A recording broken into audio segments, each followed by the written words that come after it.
Stay in the know and make your voice heard on different projects happening in your neighborhood and throughout Hillsborough County by visiting Hillsborough County's Engagement Hub, the online home for outreach and listening efforts. From parks and recreation projects to roadway improvement plans, your input plays an important role in shaping the future of Hillsborough County. So make your voice heard by visiting hcflgov.net/hcengage.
Good morning, and welcome to the November 7th, 2023 Hillsborough County Board of County Commissioners Land Use Meeting.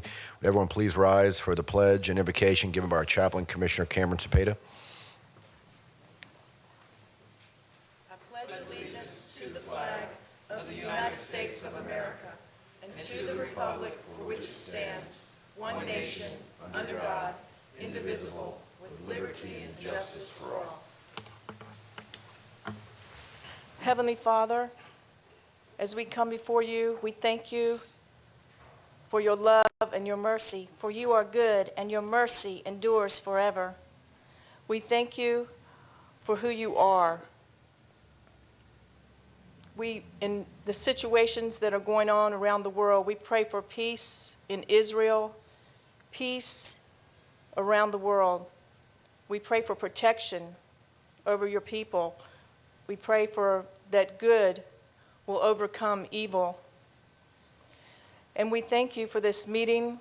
We ask you to protect all of our military men and women that are serving, all of our law enforcement and first responders. And we pray for your blessing over this meeting in your holy name. Amen. Thank you, Commissioner Cameron Tepeda. Mr. Grady, you want to review any changes to the agenda? Good morning, Commissioners. Brian Grady, Hillsborough County Development Services. We do have a few changes, addendums to the agenda. I'll go through this first, and then I'll go through the published withdrawals, continuances, and remands beginning on page 3 of the agenda. The first change is on page 6 of the agenda, item B1, Rezoning PD 23-0109. The applicant is requesting a remand of this application to the January 16, 2024 zoning hearing master hearing at 6 p.m. The second change is on page 11, item F2, rezoning standard 23-0082, revised staff report to correct a couple of scrivener's error, one concerning notations in the additional site information and agency comments summary regarding the planning commission comments, and changing the comment regarding condition requests is from yes to no.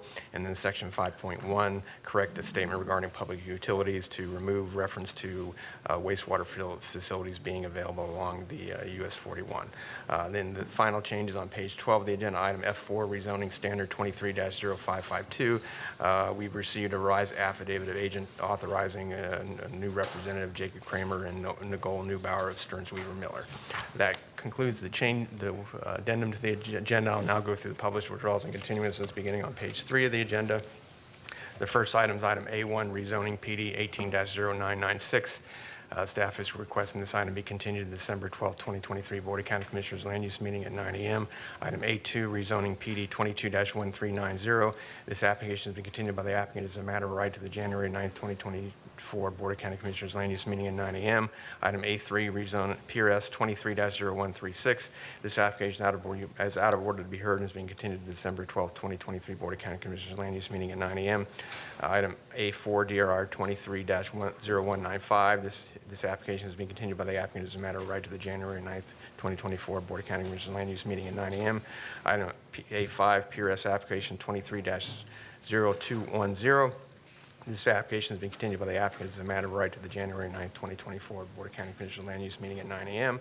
Item A6, DRI 23-0335. This application out of order to be heard and has been continued to the December 12th Board of County Commissioners Land Use Meeting at 9 a.m.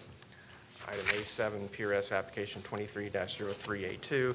This application will be continued by the applicant as a matter of right to the December 12, 2023 Board of County Commissioners Land Use Meeting at 9 a.m. Item A8, special use application LE 23-0498. This application has been continued by the applicant as a matter of right to the December 12, 2023 Board of County Commissioners Land Use Meeting at 9 a.m. Item A9, PRS 23-0508. This application is out of order to be heard and is being continued to the December 12, 2023 Board of County Commissioners Land Use Meeting at 9 a.m. Item A10, DRI 23-0591. This application is out of order to be heard and is being continued to December 12, 2023 Board of County Commissioners Land Use Meeting at 9 a.m. Item A11, PRS 23-0767. This application is out of order to be heard and is being continued to December 12, 2023 Board of County Commissioners Land Use Meeting at 9 a.m. Item A12, PRS application 23-0789. This application is being continued by the applicant as a matter of right to the December 12, 2023 Board of County Commissioners Land Use Meeting at 9 a.m. Item A13, PRS application 23-0838. This application has been continued by the applicant as a matter of right to the December 12, 2023 Board of County Commissioners Land Use Meeting at 9 a.m. Item A14, PRS 23-0877. This application is out of order to be heard and has been continued to December 12, 2023 Board of County Commissioners Land Use Meeting at 9 a.m. Item A15, PRS 23-0968. This application is being continued by the applicant as a matter of right to December 12, 2023 Board of County Commissioners Land Use Meeting at 9 a.m. Item A16, PRS application 23-0972. This application is out of order to be heard and is being continued to December 12, 2023 Board of County Commissioners Land Use Meeting at 9 a.m. Item A17, vacation petition 22-0005. Staff is requesting this item be continued to December 12th, 2023 Board of County Commissioners Land Use meeting at 9 a.m. Item A18, vacation petition 22-0019. Staff is requesting this item be continued to December 12th, 2023 Board of County Commissioners Land Use meeting at 9 a.m. Item A19, vacation petition 23-0011. Staff is requesting this item be continued to December 12th, 2023 Board of County Commissioners Land Use meeting at 9 a.m. That concludes all withdrawals and continuance. All right. Move approval. Second.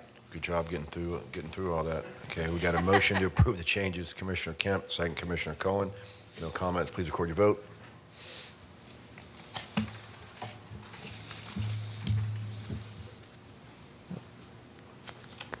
Commissioner Hagan? I'm not showing anything here. Just record me as yes. And Okay. Motion carries 6-0. if we can have a motion to Move approve the approval. consent. Motion by Commissioner Kemp, second Commissioner Owen to approve the consent agenda. Please record your vote. And I'm yes. Motion carried 6-0. This time, if you're here for a B item, your application's been approved. If you're planning on testifying today, would you please stand, raise your right hand so the clerk can swear you in?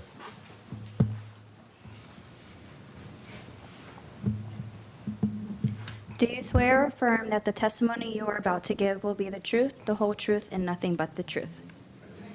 Thank you. Okay, we're now on the vacation portion of the agenda. Mr. Grady, you want to introduce the first item? The first item is agenda item C1, vacation petition 23-0013. Carrie Allen with Real Estate Services will present this item. Good morning.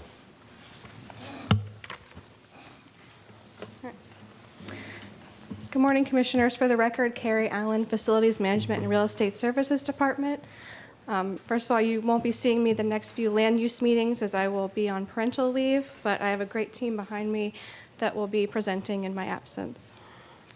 Item C1 today is vacate ID V230013. This is a petition by V. Lay, Leighton Tran, and Johnny Mai to vacate a portion of a 10-foot wide platted public utility easement lying within Lot 43, Block 2 of the plat of Airsworth Glen, recorded in Plat Book 111, page 166. The petitioners have submitted this request to resolve the encroachment of a shed that was constructed in 2022, approximately 0.4 feet into a portion of the 10-foot wide utility easement, which is approximately 5 inches. The proposed vacate area is generally located east of US Highway 301 and south of County Road 672 in Apollo Beach and consists of approximately 30 feet. Reviewing departments, agencies, and utility providers have raised no objections to this request. Staff recommends approval of this petition request. Thank you. This public hearing, would anyone like to speak to the item? If not, can we have a motion? Move approval. Motion to approve Commissioner Owen, second Commissioner Myers. If there are no comments, please record your vote. Motion carried 6-0. All right, thank you. Mr. Grady, next item. The next item is agenda item D1. This is a phosphate item regarding amendments to the development order and the operating permit for DRI 23-0742. I believe Kim Cruz with the Environmental Services will provide a brief introduction to this item before presentation by the applicant. Good morning. Good morning, Commissioners. My name is Kim Cruz. I'm with Hillsborough County Environmental Services Division. Currently, the applicant is operating under Resolution R18-129, which amends the development order and operating permit to allow final deposition of the amount of clays determined to have originated from Hardy County in clay selling areas L1, L2, L3, F4, F5, and F7 within Hillsborough County only until such time that each clay selling area is used to their full design storage capacity or until November 14th, 2023. At this time, the applicant is proposing to continue mining-related activity authorized by this resolution for another 5 years, which would expire on November 15th, 2028. The applicant is operating and complying with the current resolution and has demonstrated that there is additional storage capacity available. The Phosphate Hearing Master and Hillsborough County staff finds that the applicant has provided competent and substantial evidence that the proposed mining activities meet the Comprehensive Plan, Land Development Code, and Resolution R18-129, and recommends approval with conditions, which are located in the revised proposed resolution attached to Hillsborough County staff report. All right, thank you. The applicant, please come forward. Good morning, sir. Good morning, Commissioners. My name is Russell Schweiss, and I have been sworn. My business address is 13830 Circa Crossing Drive in Lithia, Florida. I am the Senior Director of Land and Resource Management with Mosaic, and we have a short presentation. I recognize you all have already read the Phosphate Hearing Master report as well as the staff report, so I'm going to be brief, but we have a wide array of experts in case you all have any questions that you would like answered. So I wanted to talk a little bit about the application itself and some of the history behind this, because not all of you were on the board whenever this was originally contemplated. So we submitted an application to continue activity as it's currently, our clay management is what's currently being done. There was a 5-year period that was approved 5 years ago to allow us to fill the remaining capacity in Hillsborough County CSAs with clay specifically from Hardee County. And the reason that we made that request was because we recognized that the mining of our permitted reserves in Hillsborough County was going to come to an end, and there was going to be remaining capacity. And for reclamation purposes, a clay settling area serves better long-term land use if you actually fill the void that was created. So the staff, we went through the process last time, and the commission voted to approve that. And we're now before you to extend for another 5 years because there is some remaining capacity, and we'd like to achieve the elevation that those CSAs were designed for, so that there's a more uniform surface area upon reclamation. We did have a public hearing in front of the Phosphate Hearing Master on September 13th, and there was a recommendation of approval. So speaking a little to the history, there was originally a requirement within the DRI that all clays that would be deposited in Hillsborough County CSAs originate from Hillsborough County. And the justification for those restrictions, which existed pretty much in every county, was that no county wanted a clay settling area being constructed simply for storing another county's clays. And so when we brought this forward the time before, there were a number of clay settling areas who had been approved for construction that had not been constructed. So we agreed to relinquish the right to construct those, and then asked to fill these with other counties' clays so that we could achieve better reclamation. So we've got about, it's a moving date on how much mining's left. Essentially, we're mining the corridors that remain in Hillsborough County. So the operating corridors where you had the pipes that were going back to the plant that had not been mined because they had infrastructure on top of them. As those drag lines walk out, they mine that corridor behind them. But we expect there's probably another 18 months of mining or so, and what we produce in clay from that mining will not be enough to fill what's remaining. So just talking a little bit for those of you that may not be familiar with the mining process, to understand, we're essentially, when we're mining, we have a layer of overburden that sits above the matrix layer, which is what we're trying to mine. So when you look at an area that's been mined and you see those horizontal cuts and the hills in the middle, that's all that overburden that gets cast aside. And then as we mine that matrix, that goes to the plant. So the plant that this is processed at is our Four Corners plant. That plant straddles the Hillsborough and Manatee County line, and it's a fairly significant, we feel like we pay a lot of tax, but it's a fairly significant tax contributor in Hillsborough County. That plant is simply a facility to separate the materials. The sand goes back out to those mine cuts to fill them for reclamation, and then that clay settles at a different rate than sand. So you can't put it out the pipe with the sand, or you'd end up, because the sand would settle faster, the entire footprint would be covered in clay, which is why that then goes to a clay settling area.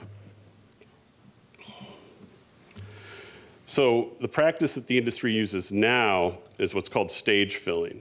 The clay settles out slowly and consolidates slowly. So you fill up a CSA with clay and water that's coming out of the plant. That clay will over time consolidate, and you'll gain more storage on that clay settling area.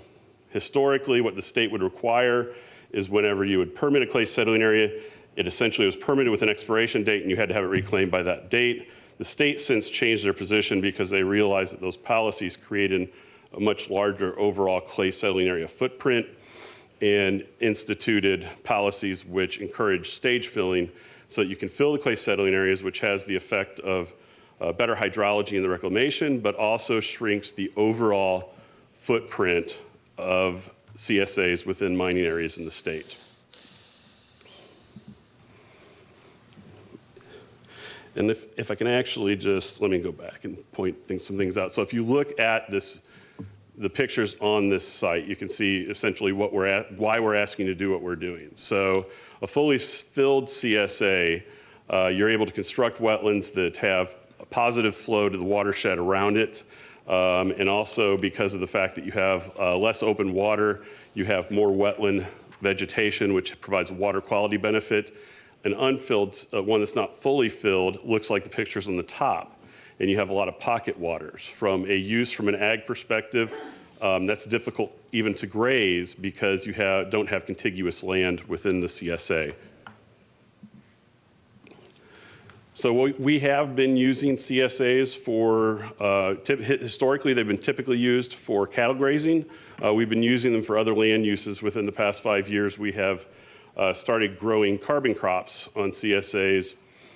We've done a number of trials with various hemps, sorghum, sunflowers, a number of different crops. The sorghum ends up being probably the best one for carbon capture. And we are currently putting a commercial cabbage crop on a CSA as well. This is only possible on CSAs that are filled because you have to have that contiguous uplands in order to be able to work and till the soils. So our request to the county is approval to continue the practice that we've been doing. We've followed all of the reporting that was required after the prior approval, and we've had 0 issues related to that activity. And our goal is to ultimately have better reclamation so you can have better ag opportunities on that clay settling area. So we respectfully request your approval, and we're here for any questions. All right, thank you, sir. I don't believe anyone has signed up to speak, but is anyone here in support of the item? Anyone in opposition? Okay, Commissioner Owen. Thank you, Mr. Chairman. If you could hang out for one quick second, because this will eventually become ag property in essence, because I look at Polk County and I see what happens when these CSAs don't get filled.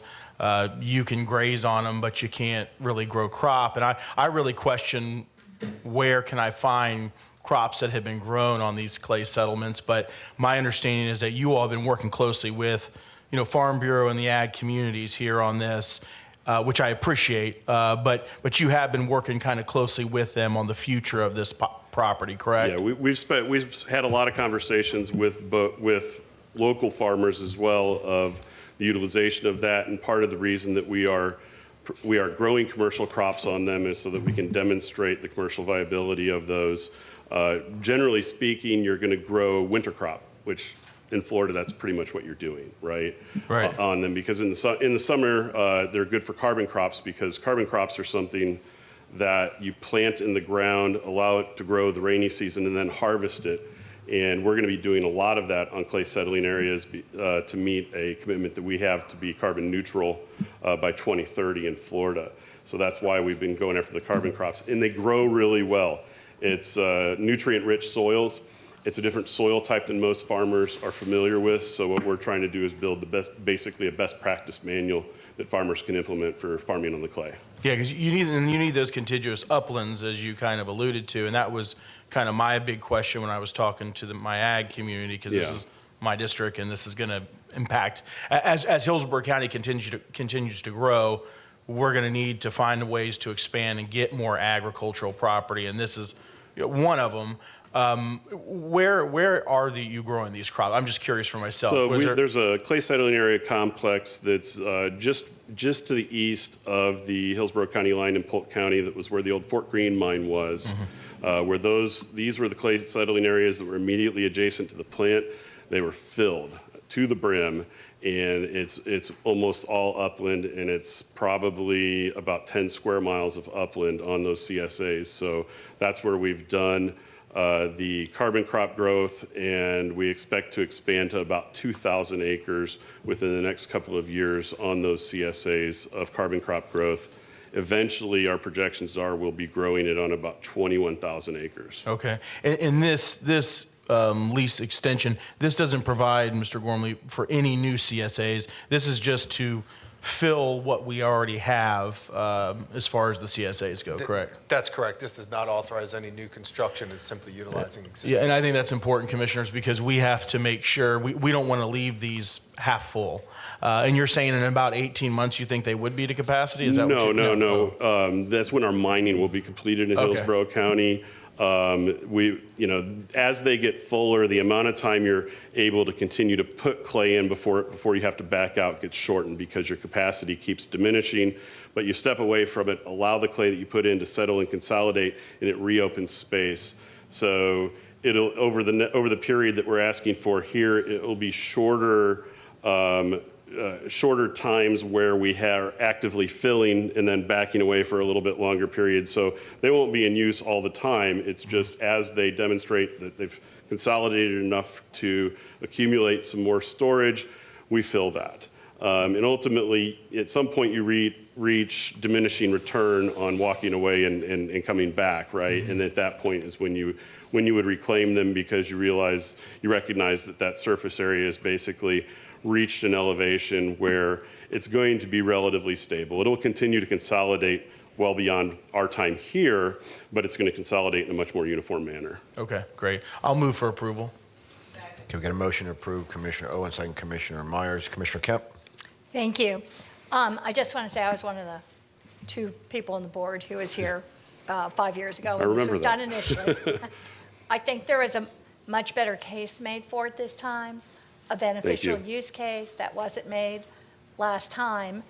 We also had significant opposition in terms of the truck traffic and that, and that apparently is not here at this time, but I really think it was much more impressive. It tried to make a case. I'll just say, I just want to state that. I appreciate that. For the record. We came away and looked back and said, okay, what questions were asked that we could do a better job of answering, right? And fortunately, enough of us were still here that went through that hearing, and we tried to address as much as we could right up front. And just, I would like to kind of understand, I understand the way that you describe the process is that it's a little unpredictable, but if you were to, is there any way, like, is it going to happen? Are you going to come back in 5 years, you think, or you think that it could certainly be done before then, or you have no prediction? It's really, to that? It's really difficult to predict that, because some of this is driven also by rainfall and other contributing factors that, when you stretch over a long period of time, could change things. But we believe that 5 years, we put a lot of clay in there in the past 5 years, right? But because of the fact that you're now reaching closer to capacity and you're not putting it in as frequently because you can't because it hasn't as much capacity, it may take that 5 years to get there. Is it one unified area, or is it multiple areas? There's different clay settling area complexes when they list off those clay settling areas. The ones that have the same first letters in your packet, those are all in the same complex. So how many complexes is it? Anybody trying to phone a friend here? Okay, so we've got, if we could put the map up. Maybe. There we go. So it's 4 different areas, and you can see the county lines depicted on there as well. Oh, so it's the kind It's of greenish, the ones we're talking about are the 3 line areas. Yeah, so the F2 are part of those initial clay settling areas are part of the plan operations. The ones that we're asking to extend the fill on are those 3 that are in those 3 areas in purple. Okay. Okay. Okay, thank you for Okay. the information. No problem. All right, thank you, sir. We got a motion and a second. Please record your vote.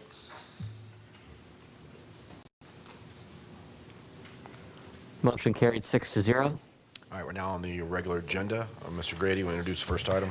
The next item is agenda item F1, Rezoning PD 23-0059. This is a request for a project that's located in Thanona-Sassa area, south of Fowler, north of Harney Road, at the northeast corner of Harney Road and Tom Folsom Road. The subject parcel is approximately 2.51 acres in size and is currently mixed zone to CN and AS1. The request is to rezone to a planned development to allow for 1 single-family home and a contractor's office. Based on the site design, layout, and surrounding land uses, staff did find the request approvable, subject to conditions. The hearing officer also recommended approval, but Planning Commission did find it inconsistent, and the Planning Commission will address the reasons for inconsistency as part of their presentation. Staff's available for any questions. Thank you. Oh, thank you. Would the applicant come forward?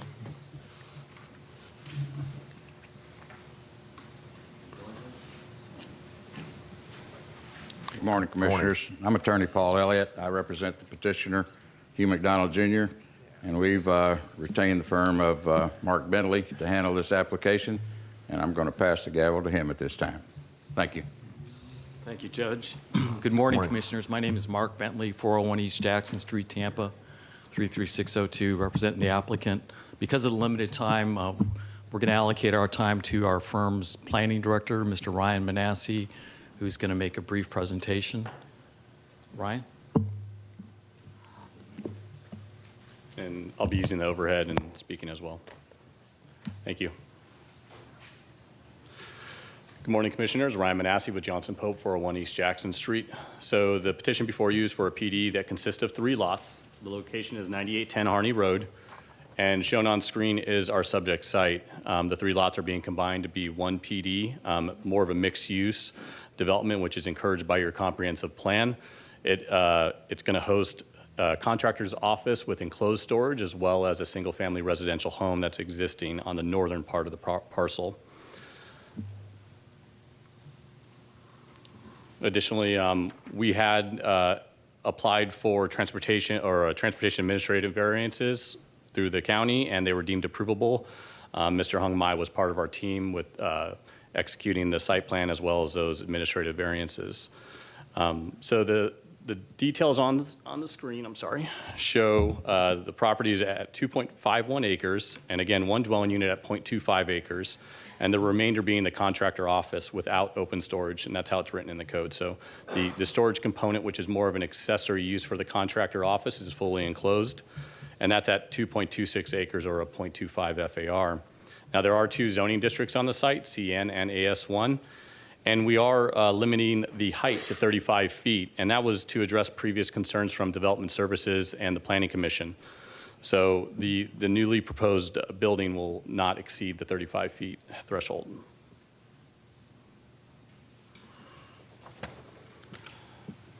Now on screen, I've highlighted the existing, which is in blue, and the proposed, which is in yellow.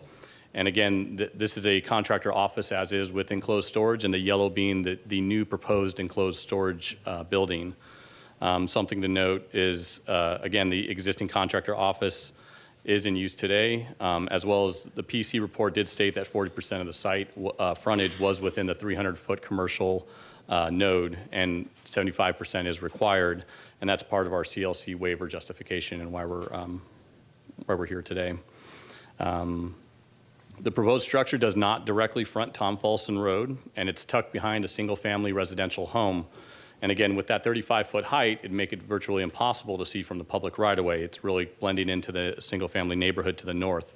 As well as we're providing on the north, the single-family structure is remaining, so it's keeping that character of Tom Folsom Road as it currently exists.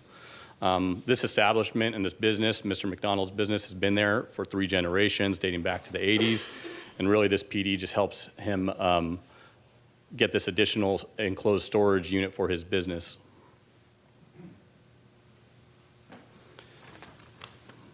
Now, this slide shows the retention and buffer. I've highlighted in blue the retention area and then green the code-required buffers. Something to note is that we are providing the code-required buffers. And then additionally, if you utilize the open area for the retention and the space between that and the buildings, on the north side, you have almost 50 feet to single-family residential. Additionally, to the east, which would be the church property, you have another almost 47 feet distance between the newly proposed enclosed structure. And again, the height is limited to that 35 feet.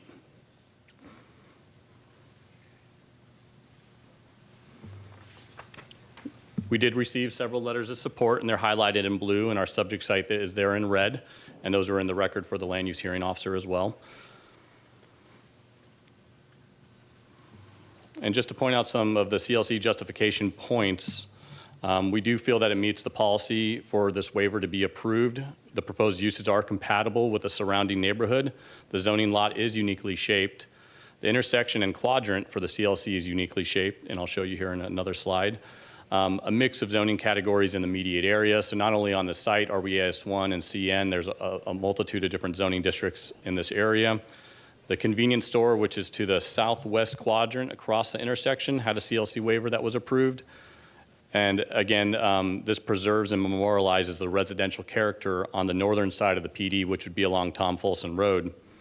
And we are providing the code-required buffer to include those additional areas to give that open area space, and the height being restricted at 35 feet again.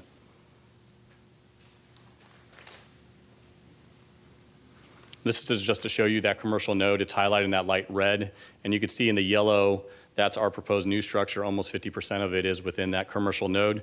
And again, this falls into the uniqueness of this node. It's not a perfect perpendicular intersection. It's actually cantered. So you get this, this shaped quadrant for our CLC.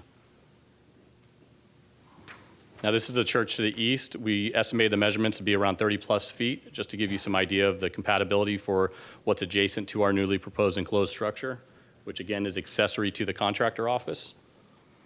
On the left side of the screen, you'll have the single-family residential structure that's existing and to remain in our PD, which memorializes that character along Tom Folsom Road. And then to the right, you have Mr. McDonald's existing office.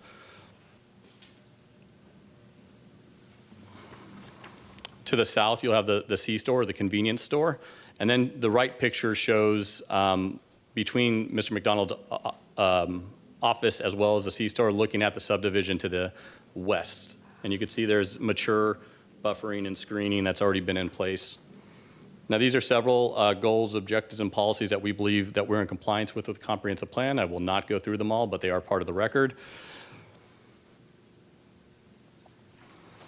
And something to point out in both the zoning reports, and Michelle already kind of highlighted this, but these are excerpts from it. It provides appropriate buffering and screening to the residential, utilizes enclosed storage to mitigate compatibility concerns, further mitigation provided by having residential in the northern part of the PD.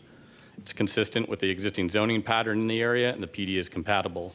And the right-hand side, although inconsistent with the Planning Commission, they did note that the proposed density and intensity are consistent with what can be considered in the Res 4 category. And then lastly, and I'm sure this is part of the backup, this is the LUHO recommendation of approval, where they identified, us providing the height limit as to address compatibility, code required buffering and screening, as well as that stormwater area that provides additional buffering between our proposed enclosed storage. And with that, they recommended approval, and we'd be happy to answer any questions should you have any, and I'll reserve any remaining time for rebuttal. All right, thank you, sir. Anyone here in support of the application? Anyone in opposition? Okay, Planning Commission? Thank you. For the record, Melissa Leinhardt, Planning Commission staff. The subject property is located within the residential 4 future land use category. It is in the rural area and also located within the limits of the Thanodasassa Community Plan. Residential 4 is intended for residential uses as well as neighborhood, commercial, and office uses that meet commercial locational criteria. The proposed density and intensity are consistent with what can be considered in this future land use category. One dwelling unit is proposed on 1/4 of an acre, and approximately 24,000 square feet of non-residential uses are proposed on the remaining 2.26 acres. However, the area mainly contains public, institutional, and low-density residential uses. The proposed development is more intense in nature and will not allow the area to remain rural in character. Therefore, the proposal is inconsistent with Objective 8 and Policy 8.1 of the Future Land Use Element. The proposed rezoning does not meet the intent of Future Land Use Element Objective 16 and its modifying neighborhood protection policies. Although the proposal includes mitigative measures, the proposed enclosed 35-foot tall storage building is located farthest away from the intersection and is out of scale with the surrounding single-family dwellings, which are mainly single-story. While the site does meet Future Land Use Element Policy 16.5, which is to place higher intensity non-residential uses on major roadways and not next to neighborhoods, proposing the storage building setback from the roadway negates the intent of this policy direction and creates significant compatibility concerns. Objective 12-1 and Policy 12-1.4 of the Community Design Component discuss how new development shall be compatible with the established character of the surrounding area. The development pattern and character of this area mainly contains a gas station, which is located in the CN zoning district directly to the south, a church, an elementary school, which are residential support uses, and single-family residential homes to the north and east. The proposed contractor office and storage building is not compatible with the surrounding development pattern. Furthermore, the subject site does not meet commercial locational criteria in accordance with Objective 22 of the Future Land Use Element, as it is more than 300 feet away from the intersection of Tom Folsom Road and Harney Road. Planning Commission staff has reviewed the waiver requested and has not identified any unique circumstances to recommend waiving the commercial locational criteria. Therefore, Planning Commission staff recommends that the Board of County Commissioners not grant a waiver to commercial locational criteria. The site is within the limits of the Thanodasassa Community Plan, and the proposed plan development does not meet the intent of this community plan, as it strives to protect the area's rural character and to make downtown a focal point of commercial activity. The proposed contractor's office with enclosed storage does not support these strategies. And based upon those considerations, Planning Commission staff finds the proposed plan development inconsistent with the unincorporated Hillsborough County Comprehensive Plan. Thank you. All right, thank you. Hearing Master. The zoning hearing master considered the request to rezone 2.51 acres from commercial neighborhood and AS1 to planned development in order to develop a contractor's office with enclosed storage and 1 residential dwelling unit. As Ms. Leinhardt explained, the Planning Commission staff does not support the rezoning request. The Development Services Department has found the rezoning to be approvable with the proposed zoning conditions. Staff stated that the property is directly adjacent to a convenience store with gas and that the existing residential home is adjacent to residential parcels to the north. The subject parcel is currently developed with the contractor's office and several storage structures. Additionally, there is 1 residential dwelling unit located on the northwest corner of the parcel used by the property owner. The applicant's representative testified that the contractor's office with storage business has been operating on the property for the past 37 years. The request is to rezone the property to construct an additional storage structure at the northeastern portion of the site. The proposed PD zoning conditions were summarized by the zoning hearing master, including a limitation on the maximum height of the proposed enclosed storage building to 35 feet, which is the maximum height permitted in most single-family residential standard zoning districts. The project will comply with the LDC standards regarding buffering and screening. The zoning hearing master concluded that the addition of the enclosed storage structure does not result in a change to the overall rural character of the area, given the history of the parcel and its existing land use. And the zoning hearing master concluded with a recommendation of approval of the PD zoning. All right, thank you. Can we have a motion? I'll move approval. Second. Motion to approve, Commissioner Kemp, second Commissioner Myers and Owen. If no comments, please record your vote. Motion carried 6-0. All right, thank you. Next item.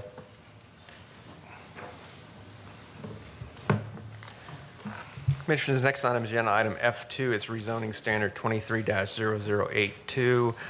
This is a project that's in the Lutz area on the east side of US 41, south of Lutz Lake Fern Road, and north of Sunset Lane. The request is rezone approximately 1.24 acre parcel from RSC 6 to commercial general with restrictions. The restrictions address limitations along the eastern boundary in proximity to the residential, limiting that area to retention, stormwater, and septic tank, and also restrictions of uses, prohibiting fast food, drive-through, convenience stores with or without gas or motor vehicle repair. Staff was not supportive of this. Our primary issue of concern with this is the fact that based on comments from DOT indicating non-support at this point with allowing access directly to US 41, access would be through 1st Street Southeast and then through 4th Avenue Southeast, given the surrounding development pattern and operational issues regarding the intersection at 4th Avenue and 41 regarding the existing school there. Staff felt having that to be the primary means of access raises compatibility and operational issues, and therefore we were not supportive. Planning Commission also found it inconsistent, and the hearing officer was also not supportive. Staff's available for any questions. Thank you. Thank you. Is the applicant here? Good morning, sir. Good evening. Good morning, Todd Pressman, 202nd Avenue South, number 451 in St. Petersburg. I do have a PowerPoint for you. Is this ready? Thank you. This is RZ Standard 23-0082. We're located in the north part of the county. You can see that we're located on US 41 just north of Sunset Point. Here's a closer aerial for you to review. Issue is RC6 to CGR for small parcel 0.82 acres. We've a couple restrictions. One, we've restricted the rear part only for stormwater retention and septic. That's about 1/3 of the site. That's in reaction to concerns of some neighbors and for the staffs. And we've excluded some uses which may have been a little bit too intense. So that includes the 156-foot area in the rear, as you can see. That reduces the impact on residential to the rear and to the north and south. There would be a 20-foot B screening buffer, which is required, and then there's a 20-foot public right-of-way unimproved as well, which would act as a further buffer and screening to the north. We've attempted to get contact to the south, but we've not been able to for that property owner, nor to the north as well. As I've indicated, we added some additional restrictions that we worked through the staff. We met with some of the Lutz people and some of the residents as well. US 19 is a 6-lane divided highway, and it carries about 40,000 vehicles per day. It's a major arterial roadway, and it is also a dedicated truck route. It's a major thoroughfare through the county. Under the Lutz Community Plan, it notes that Dale Mabry and US 41 are substantial north-south access roadways, so it carries a tremendous amount of traffic and is very commercial oriented. Now, looking at the future land use map, we are R6, which allows commercial offices, multi-purpose, and mixed-use development. Abutting to the north is commercial general. Very important finding. Large commercial general to the north, BPO further to the south. On the south is a long range, a long number of commercial uses, including a 7-Eleven, CG use, Walgreens at the corner, and directly across the street, zoning was approved for sit-down restaurants, specialty retail, drugstore, childcare, etc. So again, when you look at the immediate area on 41, it's a very intensely zoned and used site. Across the street, as I've indicated to you, this is the approval for 180640, which is for office, sit-down restaurants, specialty retail, etc. Now, the Planning Commission notes in the report object to 12.1, the new development should recognize the existing community pattern. We would submit to you that what we're asking for is the community pattern, as I've shown you, just strictly by the zoning map. Planning Commission also notes that this proposed development encourages urbanization of a rural area. As what we've shown you, it clearly, in our opinion, is not a rural area. Along 41 is an urban area, and again, we've restricted the rear so it matches that type of development.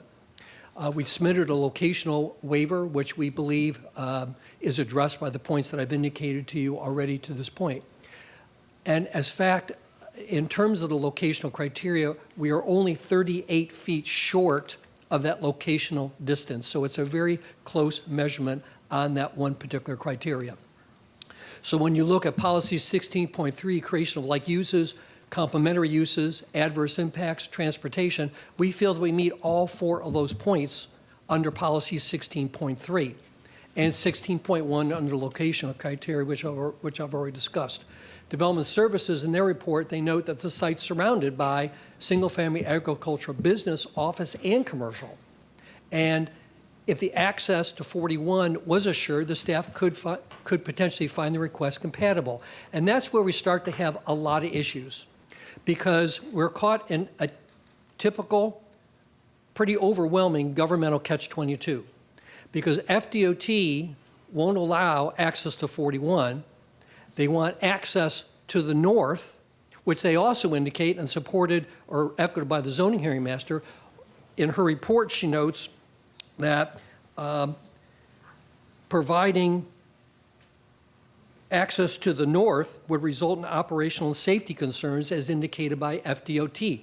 The reason that's a difficulty is because that would then have traffic go through a residential area up into the Lutz Elementary School, which is already overburdened, out to that light. Additionally, and here's the comment from the Transportation Department, it carries a high volume of traffic, and they're concerned about that as well. So they give us no way to go either to the north or to US 41. But what's interesting is when they widened 41, they installed this access driveway at the site. But more importantly, we asked EPC about this access to the north, and under their EPC maps, we would have to trek through and destroy wetlands to go to the north. I don't think EPC or SWPLA is going to be very happy about that. That's where FDOT wants us to go, and typically that's not where the commissioners want us to go. So again, looking at the EPC maps, we're caught between a rock and a hard place, a true governmental catch-22 on where we can go and how we can get out.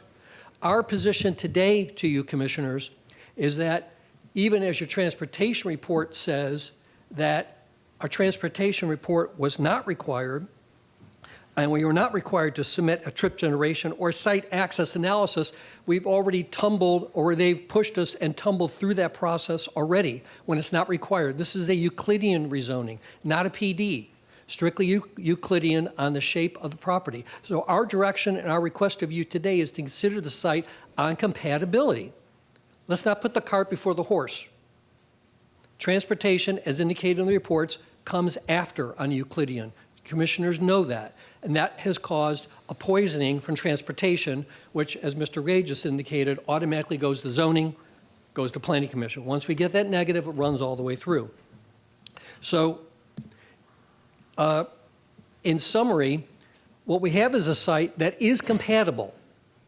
It matches the zoning along 41. We worked hard with the Lutz people, Mr. Muffley, Jay Muffley. We met with 3 of those folks.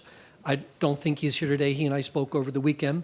And you know, if the Lutz Civic Association was against something, there would be a large crowd here. I'm not sure who's here today, but we have worked closely with them in that respect.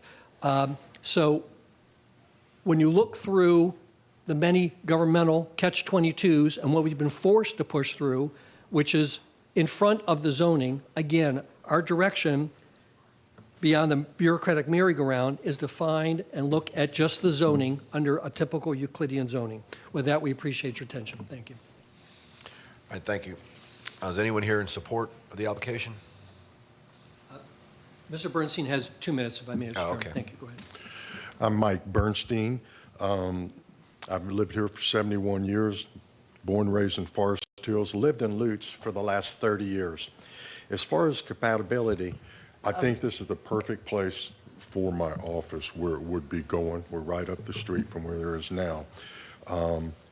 We tried to get with the neighbors. We did have a meeting in our office. There was only 4 people that came. We got with them. We even cut the zoning back a little bit, which I think that pretty much satisfied them, because the best of my knowledge, they're not here today as far as that goes. I just don't understand. I'm not into zoning, but looking at it, we had the approval, if I'm not mistaken, for traffic, and then they came back the 11th hour and then turned it down. We had the approval from DOT, and then the 11th hour, they even turned that down. If we go out the side street, and that's one of the reasons why Hillsborough County never extended the road through there, there's about a 6-foot ditch that holds the water. If we close that in, we're going to probably flood everybody out back there if we was to do that. Then we have a retention that's all wetlands in that area. Like Todd had said, right next to us is the same zoning, and then we got the gas station just going 100 yards south of us right there as far as that goes. I couldn't imagine building a house there with the train coming by, ringing their horn, 3:30 in the morning, 6:30 in the morning. There's even a subdivision that they put up a little bit north of us that's been finished for well over a year. There's only 2 houses done, one being built. The rest of the lots are sitting there because the train goes right in front there. Like I said, I think what we're going to be putting there, I think will help Lutz out and bring more taxes to the area. Thank you. All right, thank you, sir. Anyone here in support of the application? Anyone in opposition? Okay, Planning Commission? Thank you, Melissa Leinhard, Planning Commission staff. The subject property is located in the Residential 6 Future Land Use category. It is in the rural area and also within the limits of the Lutz Community Plan. Objective 4 of the Future Land Use element notes that 20% of the growth in the region will occur within the rural area. Future Land Use Element Policy 4.1 characterizes the rural area as low-density, large lot residential uses and long-term agricultural uses that can exist without the threat of urban or suburban encroachment. A rezoning to CG would directly conflict with this policy, as the range of uses would allow for urban encroachment into the residential area located directly east of the subject site. The proposed rezoning does not meet the intent of the neighborhood protection policies that modify Future Land Use Element Future Land Use Element Objective 16. The policies under this objective aim to establish that communities should be protected from incompatible land uses through mechanisms related to locational criteria, limiting commercial development in residential land use categories, and requiring the use of buffer areas between unlike land uses. The subject site does not meet commercial locational criteria, as it is not located within the required distance from an intersection node. Staff reviewed the request and did not identify any unique circumstances that would lend support to a waiver request. Although the subject site is abutting CG zoning, the proposed rezoning would allow for the potential of uses that would encroach into the existing single-family residential neighborhood due to the shape and size of the lot. Therefore, staff recommends that the board not grant the waiver to commercial locational criteria. The Lutz Community Plan vision desires to retain existing and encourage new commercial uses that are geared toward serving the daily needs of area residents in a manner that complements the character of their community. Residents also desire to maintain the area as a low-density, semi-rural community. The proposed rezoning would directly conflict with the residential character located east of the subject site. The proposed subject site sits outside of the desired area for commercial development per the community plan and the commercial zoning nodes where new development is encouraged. The property site is not within the 3 existing activity nodes along US Highway 41, located at Lutz's historic downtown area to Newburger Road, Crystal Lake Road to Sunset Lane, and in the Crenshaw Lake Road area. The proposed rezoning conflicts with this policy direction, as well as the established commercial locational criteria for non-residential uses in residential future land use categories. And based upon those considerations, Planning Commission staff finds the proposed rezoning inconsistent with the unincorporated Hillsborough County Comprehensive Plan. Thank you. Thank you. Hearing Master? The zoning hearing master considered the applicant's request for rezoning to the Commercial General Restricted Zoning District. The property is approximately 1.24 acres in size, currently zoned RSC 6 and designated residential 6 by the comprehensive plan. The applicant has proposed restrictions that pertain to requiring the retention, stormwater, and septic tank to be located in the rear 156 feet of the property to increase compatibility with adjacent residential parcels. The applicant has also proposed a restriction to prohibit fast food restaurants with drive-throughs, convenience stores with or without gas sales, and motor vehicle repairs. The remaining CG uses would be permitted pursuant to the LDC if approved. The Development Services Department had compatibility concerns and does not support the rezoning request. As the board has heard from Ms. Leinhart, Planning Commission staff is also not in support. County Transportation Review staff testified that the Florida Department of Transportation would not permit the requested access to US 41, and thus access would be provided via 1st Street Southeast and 4th Avenue to the north, which would result in operational and safety concerns. In response to the county's transportation staff testimony that FDOT would not grant access to US 41, the applicant's representative stated that parcels are required to be provided access. County staff testified at the hearing that guaranteed access pertains to a single residential use and not the intensification of the land use for commercial development. County staff stated that FDOT would not grant access to US 41 as the parcel does not meet the FDOT required spacing between access points. The ZHM found that the proposed rezoning to commercial general restricted is not consistent with the Land Development Code due to its location in the rural service area and the abutting residential development and zoning districts. The applicant's proposed restriction to limit the uses of the rear portion of the property does not negate or mitigate the testimony of county transportation staff that FDOT would not grant direct access to US 41, thereby requiring the commercial project to access via local roads. The ZHM concluded that the rezoning request is not consistent with the comprehensive plan as the parcel does not meet commercial locational criteria and is not compatible with the surrounding area. Thank you, Commissioner Owen. Yes, and I do kind of echo some of those concerns about, and especially with DOT not allowing access off 41 and the operational and safety concerns that were just said on 1st and 4th Street. But this is not my district, so I know Commissioner Hagan, this is your district, so I would kind of defer to you on this, to your position. But I know this one kind of pulled the trifecta on this one, so. Trifecta. Yeah, there's no one else in the queue right now. So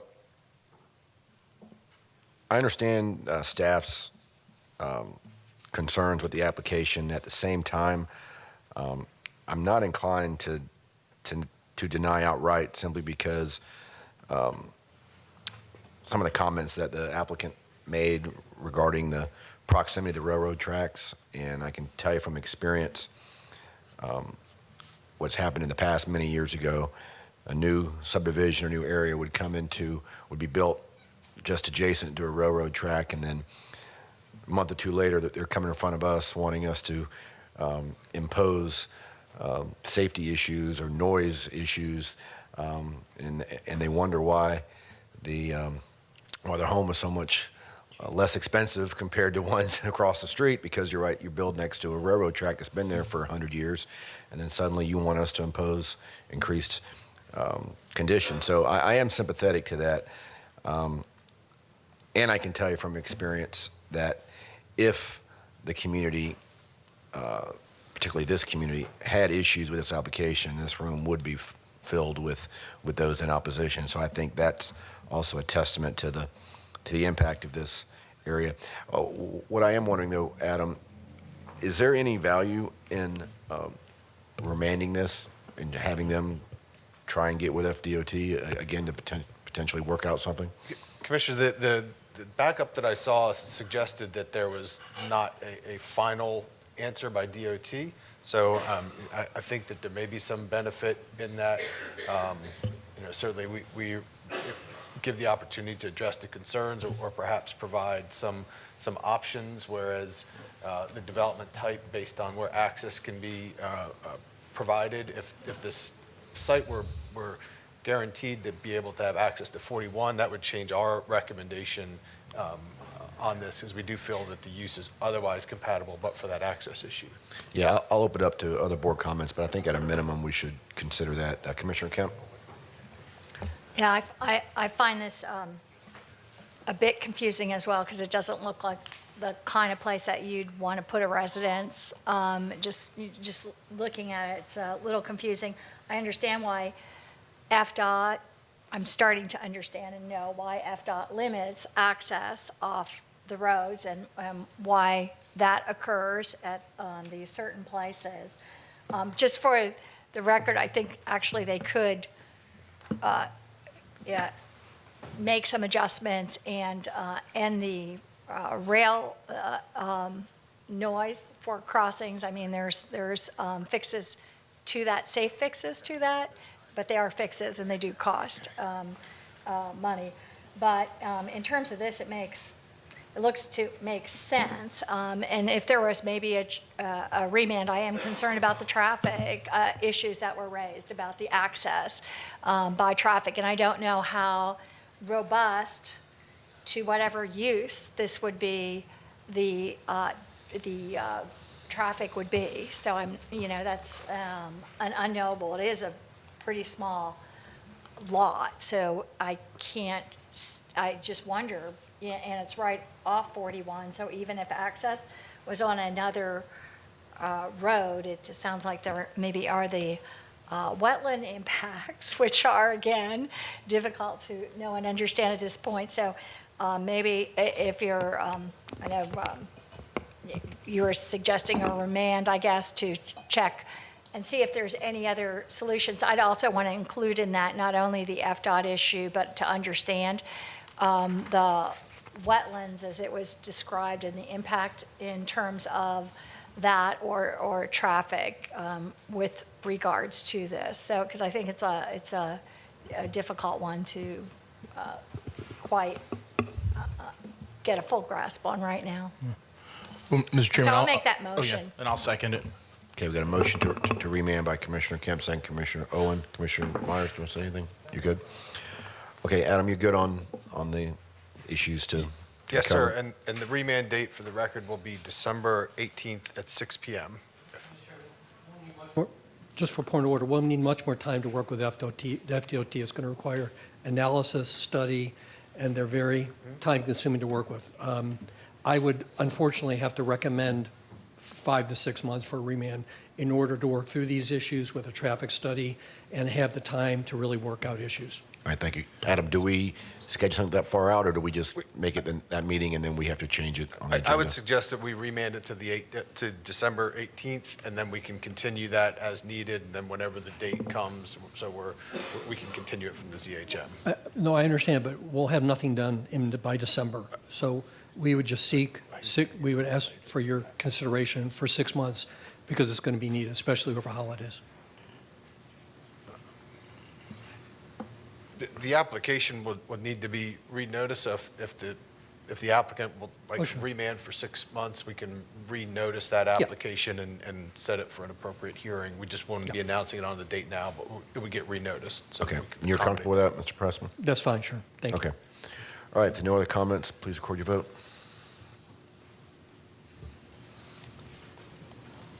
Motion carried 6-0. Thank you, Mr. Chairman. Thank you, Board. Thank you. And Mr. Grady?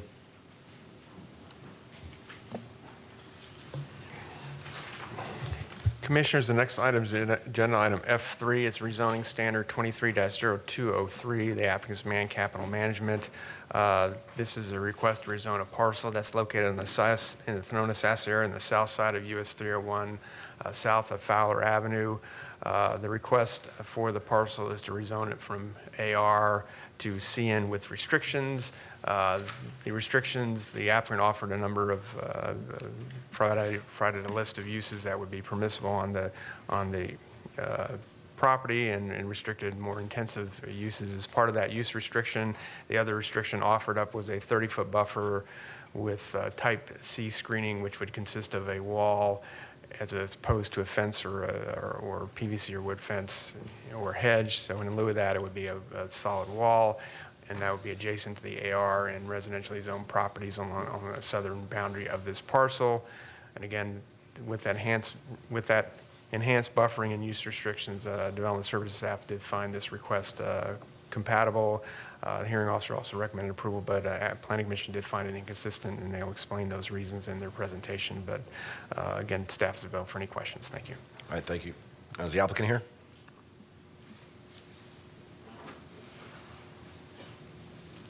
Good morning. Second. Thank you very much. My name is Susan Swift, representing the applicant, Man Capital Partners, and I am with Boggs Engineering and Boggs Design Partners, and I'm a certified planner.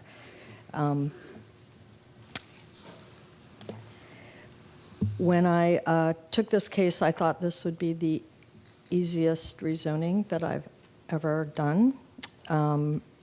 I thought this because it has agricultural zoning, and which seemed like a little bit of an antique in the residential 4 land use, or the residential 4 also seemed like a bit of an antique on US 301. It's on Highway 301. It's between the interstate and Fowler, major intersection at Fowler. It's between an office building and a 2019 rezoning that allows for a 5-story hotel and conference center and a mini warehouse as an option. And not too long ago, the county realized that this whole area was not rural anymore, and it added it to the urban service area, and it's also in a county opportunity zone. There is also commercial or non-residential uses existing all along the north side of this corridor between the interstate and Fowler. And with the possible exception, this is the only non-commercial site in that segment of the 301 corridor. So here I am 11 months later, requesting a rezoning from AR to commercial neighborhood restricted, and a request of one of essentially 3 locational criteria. The site meets the other locational criteria, but we're requesting a waiver of one that it only partially meets, and that's the neighborhood commercial locational criteria. So we have a recommendation of approval with the restrictions that we've offered from the Development Services Department. We have approval from the zoning hearing master, but we have a finding of inconsistency from the Planning Commission staff. So this is the site, again, on US 301.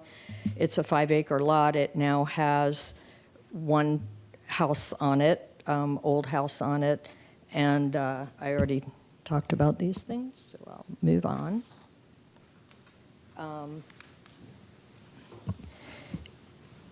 We have offered this restricted list of uses. They're in your packet.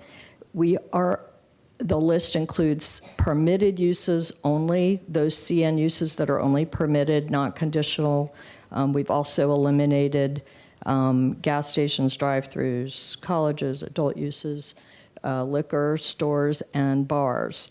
And we've also included a very enhanced buffer that's 30-foot in width around all the properties that abut non-commercial zonings, and that also includes a wall. So we've greatly enhanced the buffer to the this is the general area, and even though I have a lot of slides, I promise I'll go through them quickly. This is the future land use plan and the zoning. You can see there's quite a mishmash of zoning in this area. again, the residential 4 is sort of outdated already, but on US 301, I don't think anybody expects that that someone's going to build a new single-family home on this 5-acre site on US 301 when it is going to be between a 5-story hotel and an existing office building. So as I mentioned, the urban service area was expanded, and it's in an opportunity zone. I promise not to read all these policies, but we found different policies in the county's plan that support this area for economic development. It's on a highway. It is compatible, as I think I can show, and it's consistent also with the residential 4 category, which does allow neighborhood commercial. It actually allows it at a higher FAR, 0.25. The CN is only 0.2, so the maximum on this site doesn't even go to what the plan allows. As I said, it is on US Highway 301. It's between, there's only 3 lots on this block. It's between 2 intersections, one of which is on the cost affordable plan.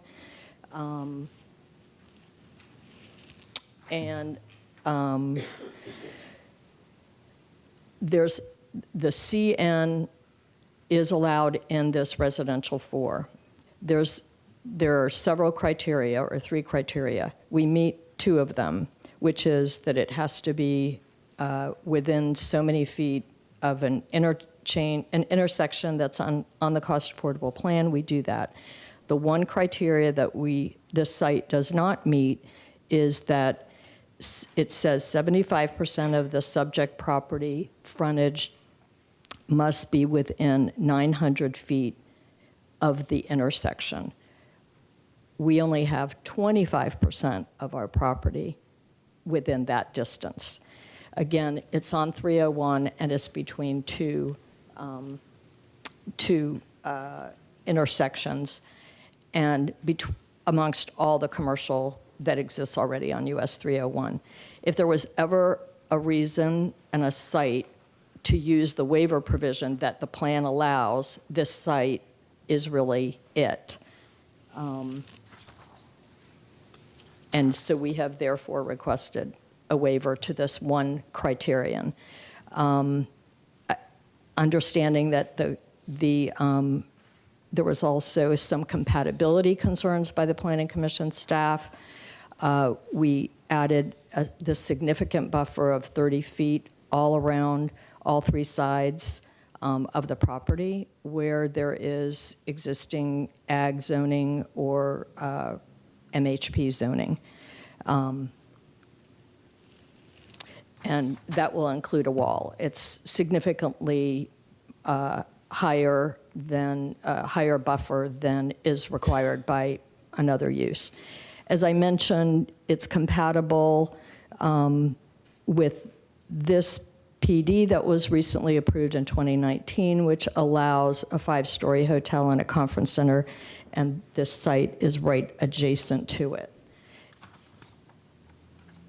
And then, again, I won't read you the findings. They're in our packet from previous presentations, but we do believe that this is consistent with the comprehensive plan, not only with the residential 4, which allows you to approve a waiver to the locational criteria, but also it is compatible with the surrounding uses, and it is consistent with the land development code. This will actually exceed the requirements, minimum requirements in the land development code for buffers and for the uses allowed on this property. It's very restricted list of uses to retail and other related uses that should be on US 301.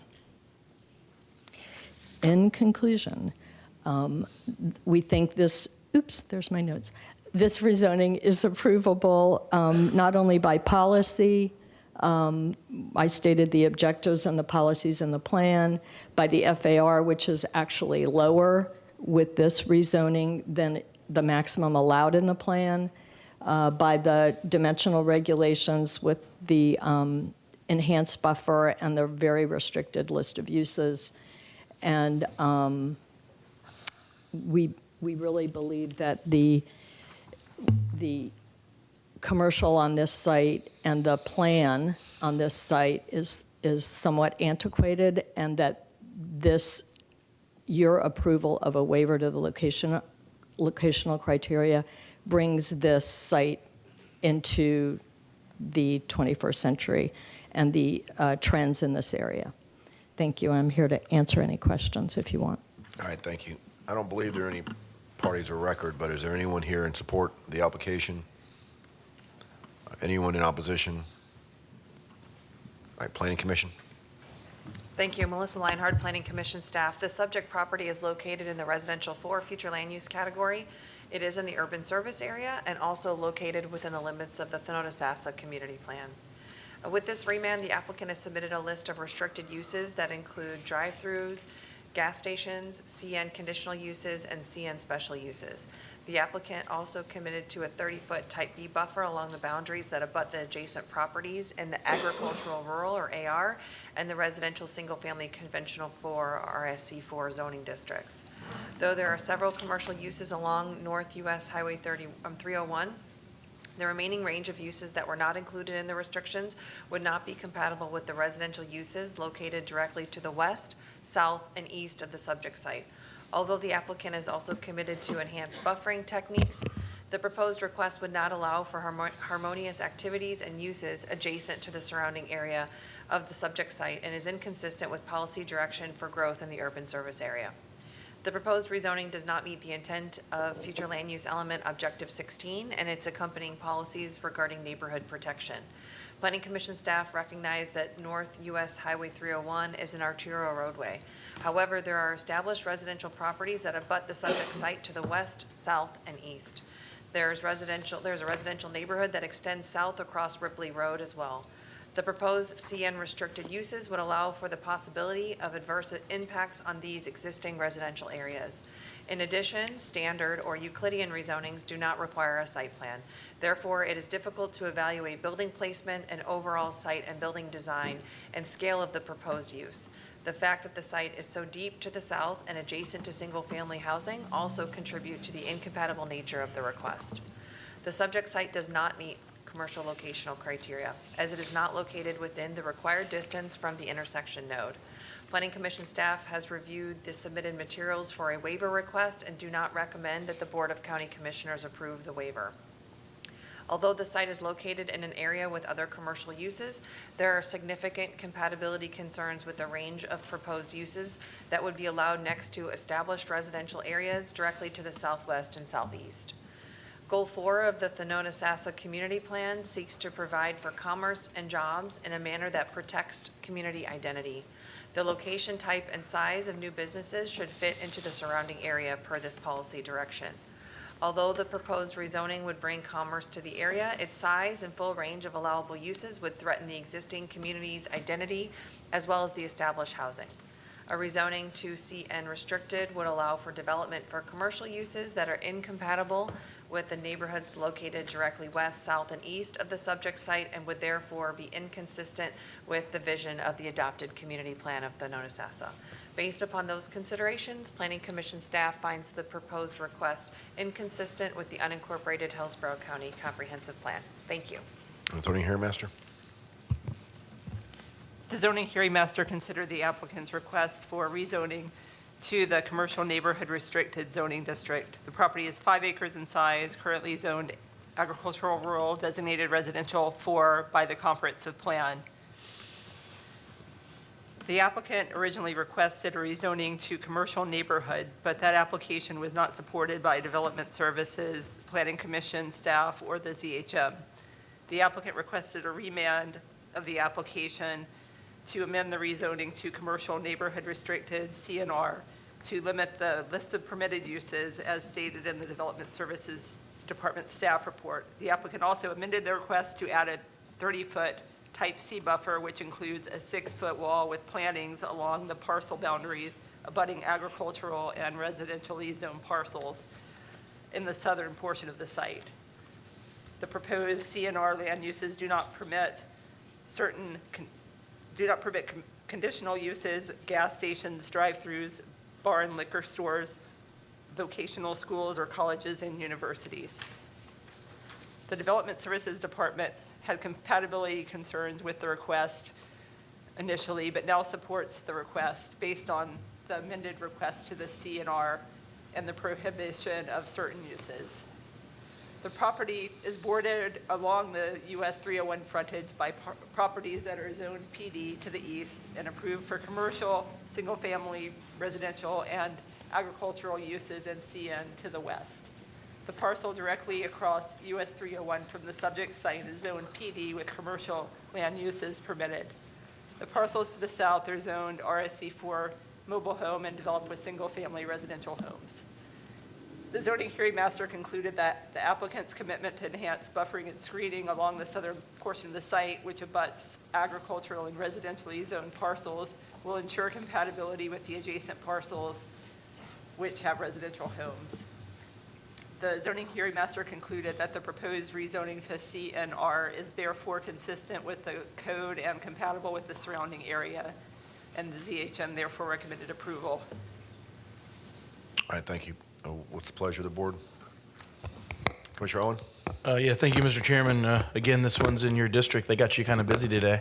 But just from looking at it, you know, I think that this applicant is kind of going above and beyond with the 30-foot buffer and offering the 6-foot wall, and they're very specific on what this won't be. But I sure would like your comments, but I'm inclined to approve this if you're okay with it. Oh, I'm perfectly fine. I mean, they've gone above and beyond with the, Yes. you know, with the additional screening and located on 301 and coming in with commercial neighborhood restricted. I think it's appropriate. So move for approval. So Second. got a motion to approve, Commissioner Owen, second Commissioner Cameron Cepeda. No other comments. Please record your vote.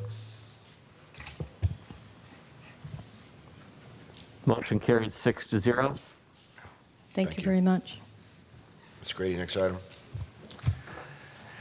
The next item is agenda item F4 is rezoning standard 23-0552. It's a request to rezone a approximately 5.54 acre parcel that's in East County on the south side of State Road 60 at the southeast corner of State Road 60 and Rain Frog Lane. The request is to rezone from agricultural rural to CIC, commercial intensive with restrictions. This would be a proposed extension of the existing business that's located to the immediate east that is currently zoned CI. The restrictions the applicant is offered is operating hour restrictions, enhanced setback along the western boundary adjacent to Rain Frog Lane of 140 feet for any buildings constructed on that property, and also specifically restricted, again, since it's an extension of the project, these specifically restricted uses to the sales, rental, and service of new use farm, garden, and turf equipment. Based on those restrictions and also the fact that required buffering and screening will be required along the western boundary, staff did find this project compatible and is recommending approval. Planning Commission found it consistent, and the hearing officer is also recommending approval. Staff's available for any questions. Thank you. All right, thank you. Is the applicant here? Good morning. Good morning, Commissioners. My name is Nicole Neugebauer. I'm a land use attorney at Stearns Weaver Miller in Tampa. My address is 401 East Jackson Street for the record. I'm here today representing Everglades Farm Equipment in connection with a rezoning application out in East Hillsborough County. The property is located on the west side of the intersection at Simmons Ranch Court and Simmons Loop at 2903 West Highway 60. The property is about 5.5 acres and within the residential 1 future land use category. It is not in a community plan, and it also, the Res 1 future land use category does allow rural scale neighborhood commercial uses, and that is what we're here today to request. The property is currently zoned agricultural rural, and the applicant is requesting a rezoning to CI. But this request is really to support and allow for a expansion of an existing agricultural use on an adjacent property. The applicant has agreed to restrict the CI use request to only the sale, retail, rental, and service of new or used farm, garden, and turf equipment. They've limited the hours of operation Monday through Sunday, and they've also proposed a minimum building setback of 140 feet from the residential properties located west of Rain Frog Lane. The property was historically used as a nursery and berry farm for at least the last 20 years. So this request is really to support an existing agricultural business. It's consistent with the use that's been on the property for at least the past several decades, and it would be, a very similar use to what is found out in that area of Hillsborough County today. The county staff, planning commission staff, and the zoning hearing master found the project approvable, consistent with the comprehensive plan, and recommended approval of the rezoning request. So with that, I'm going to turn it over to Ms. Linda Stewart with Morris Engineering for a brief presentation.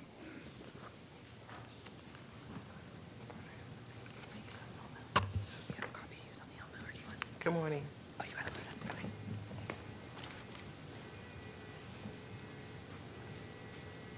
Hi, good morning. Linda Stewart, certified planner with Morris Engineering, representing the applicant. Can you step into the mic, please? Thank you. My apologies. Sorry. Again, Linda Stewart, certified planner with Morris Engineering, representing the applicant, Everglades Farm Equipment, with this application. I have been sworn. Our office address is 6997 Professional Parkway in Sarasota.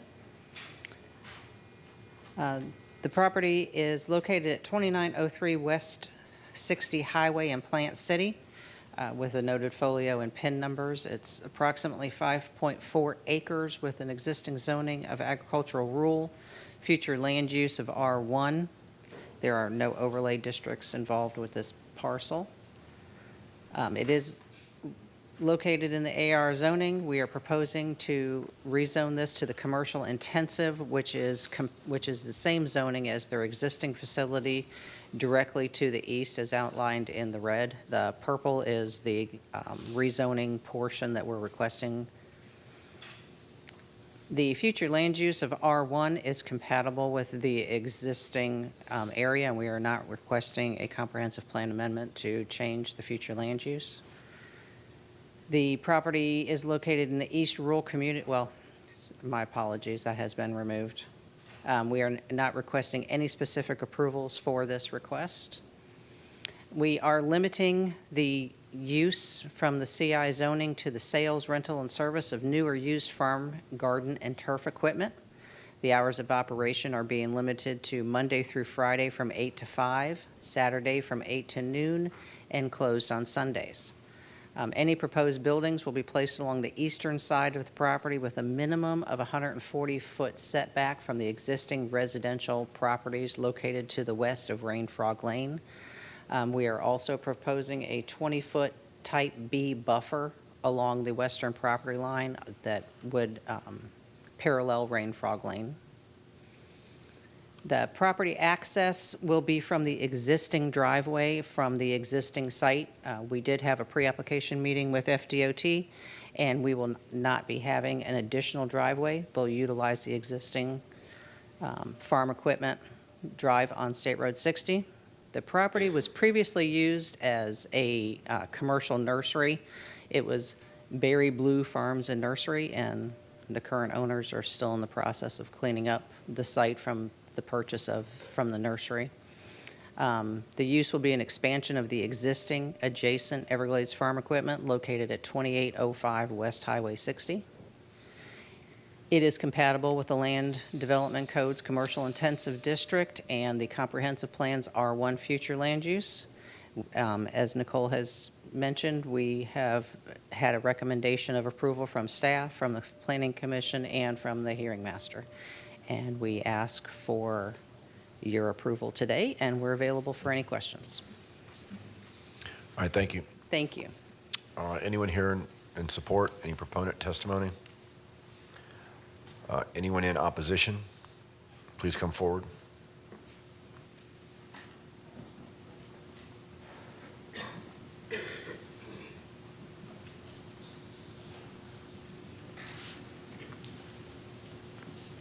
Good morning. Opposition has a total of 10 minutes, and we may have a couple that's online as well. So good morning, sir. Okay, good morning. I just want to speak real quick on the address given by the attorney. That's wrong. That's an address in Riverview.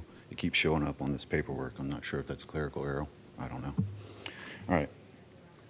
Good morning, members of the board, parties involved in making the decision. My name is Jonathan Hoke. I'm a graduate of University of Florida in agricultural economics. I'm a landowner at 5513 Rainfrog Lane.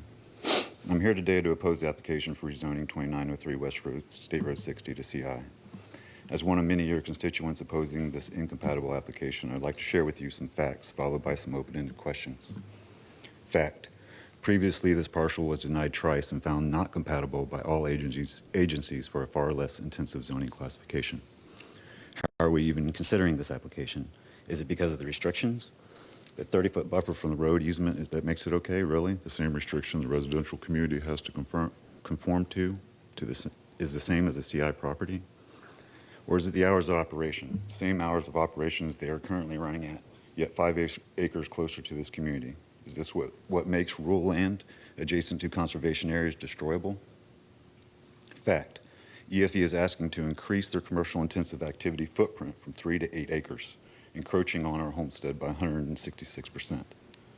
Fact: according to the latest statistics from the Census of Agricultural in Hillsborough County, there has been a decrease in number of farms by 8%, land used for farming by 16%, the average size of a farm by 9%. From these two facts alone, do you see a community or county with a need for increased agricultural services? Is this growth complementary to the surrounding area? Does this CI designation provide a gradual transition of uses? Or is this an accounting practice to reduce taxable income by increasing inventory? I don't know. In conclusion, before my 3 minutes expire, I leave with these factual, provable statements. The current 3 acres are not adjacent to conservation that they're currently running. The 5 acres in question are connected to conservation areas. All agencies told me that change in application approvability is because the application has restrictions that the other apps did not. The restrictions are a joke and do not protect this community from encroachment of noise, light, degraded aesthetics, air, soil, water, or habitat pollution. This is not a need basis for our community, but rather outright bullying, ask for forgiveness moved by a corporation whose owners do not even live in this community nor county. Let me remind you that monetary contributions are no excuse for illegal intentions. Al Capone, Hitler, and Jeffrey Epstein contributed lots of money. Are these sincere acts of kindness or attempts to hide true nature? Thank you. Thank you, sir. Next.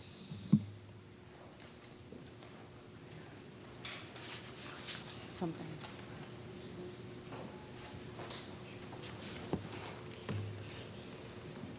Just bullet points for each commissioner? Okay. Good morning. My name is Gretchen Hoke from Rainfrog Ranch, a nonprofit for equine therapy and wildlife habitat. We are unique because we are connected to over 1,600 acres of conservation land where there is a 700-acre reservoir. It's truly a special place. We named the road Rainfrog Lane because when it rains, there is a cacophony of frogs. Because we and several other groups, including UF-IFAS, know how precious this area is, we are forming several relationships to have conservation projects and youth field trips. Being a 7th-generation Floridian and with the rate of development, I know how important it is to get our youth involved and to help them realize the natural beauty that surrounds them and that we can coexist with wild Florida. I have dedicated my life and our property to conservation education. Commissioners, you are now being asked by your constituents to follow the law and do your due diligence as you were elected to do. In 1989, Highland Tractor Company established a little over 3 acres as a small mom-and-pop's tractor company, catering to their agricultural community. At the beginning of this century, Hillsborough County land use maps designated this entire area as agricultural and grandfathered in these 3 acres as commercial property. EFE bought the location in 2013 and is now running close to 20 locations throughout the state of Florida. Not a small family-owned business. Now let's talk about the adjacent property in question. In 2020, Leroy J. Gonzalez acquired the property from a small container nursery and properly applied for rezoning on September 28th of 2020 at the land hearing meeting with Pamela Jo Hatley as the magistrate. It was denied by all agencies and never presented to the board. Leroy went through a failed appeal process for a year and eventually withdrew his application. It was formal on 8/16/21. Then Leroy became ill, sold the parcel to EFE on December 27th, 2021, passed away 2 weeks later. It took until May 17th of this year for Hillsborough County to validate our concerns and issue a cease and desist as well as stop work order that was never followed through. And on June 9th of this year, EFE filed an application per code enforcement's request from a code violation. I implore you to look at where this parcel lies. Why are you now rezoning to a commercial property while all the emphasis has been placed on agriculture? In squares 25 and 30 on your future land use map, it clearly shows there are significant wildlife habitats and major wetlands. Since EFE has been operating illegally for almost a year and a half post-purchase on this land, habitats, wetlands, state waters, and this community have been affected. The right decision today should focus on the laws set to protect significant wildlife habitats, major wetlands, our community, future generations, a keystone species, the gopher tortoise, the critically endangered Florida panther, as well as the future of Hillsborough County.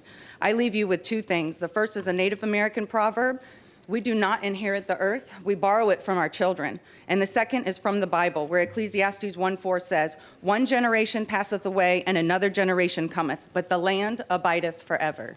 Thank you for your attention. All right, thank you. Anyone else here in the room in opposition? Okay, we've got, I believe, 4 folks that are virtual. You have a total of 4 minutes and 20 seconds remaining. Molly Ginrich. Yes. Good morning. Good morning. My name is Molly Ginrich. I come before you as a native resident who has proudly called this area home for over 5 decades. I'm here to express my heart. Excuse me, Ms. Ginrich. Can you please turn on your camera so that you can be seen? Sorry.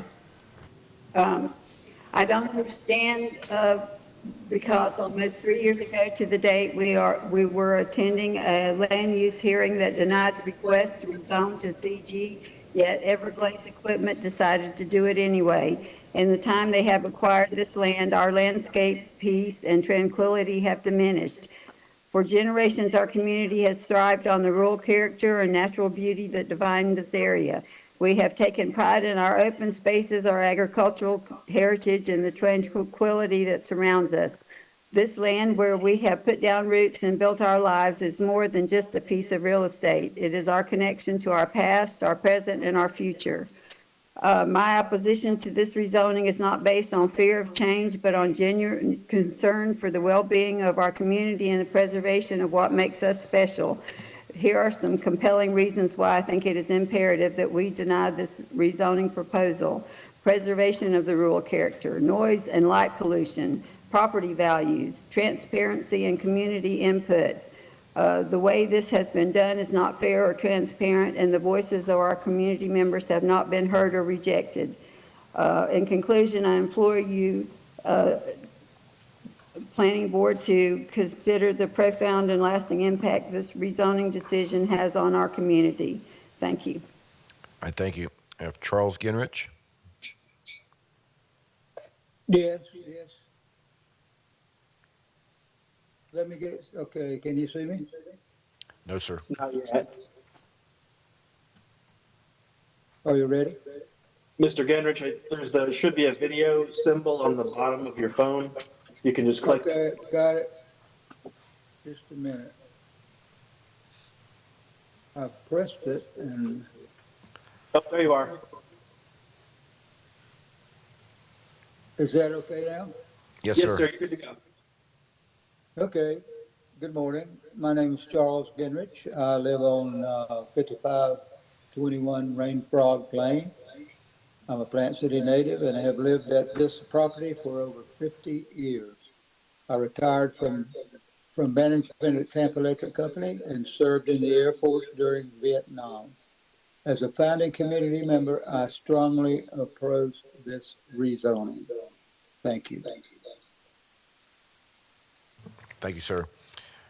Is there a Molly Usher? Yes. Good morning. You have 2 minutes, 21 seconds. Okay. Hello, my name is Molly Usher, and my permanent address is 5513 Rain Frog Lane, Plant City, Florida, and I am the daughter of Gretchen Hoke. I was valedictorian of Durant High School and have lived my whole life in that area, minus the time now that I'm spending at the University of Florida in Gainesville, where I'm studying microbiology and cell science. I spoke previously at the zoning hearing meeting on September 18th regarding the zoning of the parcel owned by Everglades Equipment Group. I just wanted to reiterate my findings in my previous field research study that was recognized by numerous colleges and is one of the reasons why I go to the University of Florida now.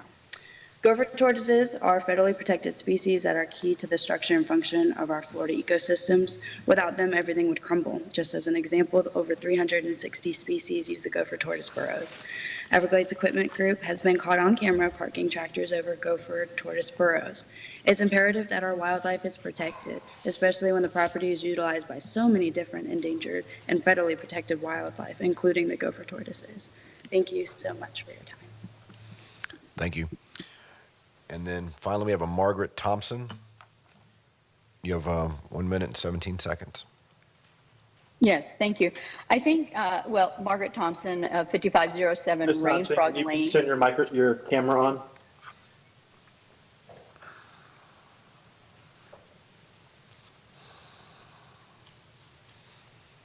Okay, can you see me now? Yes. Okay. Margaret Thompson of 5507 Rainfrog Lane. I think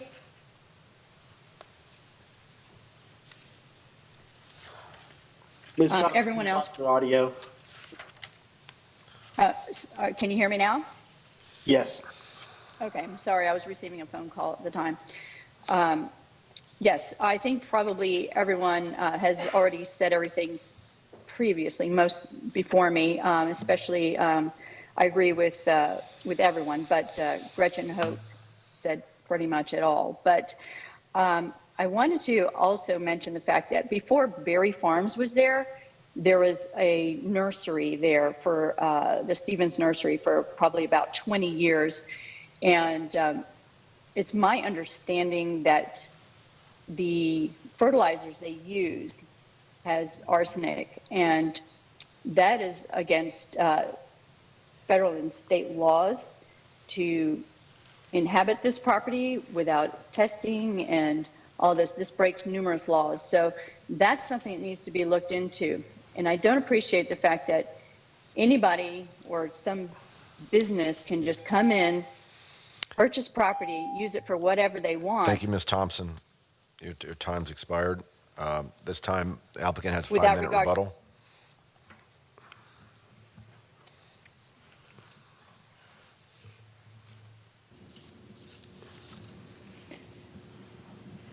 Good morning, Nicole Neugebauer again for the record.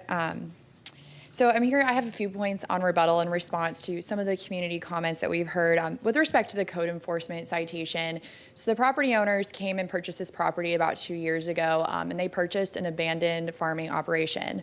To their knowledge at that time, they believed they were allowed to continue with a farming operation on the property, and that's when they expanded their business onto this property.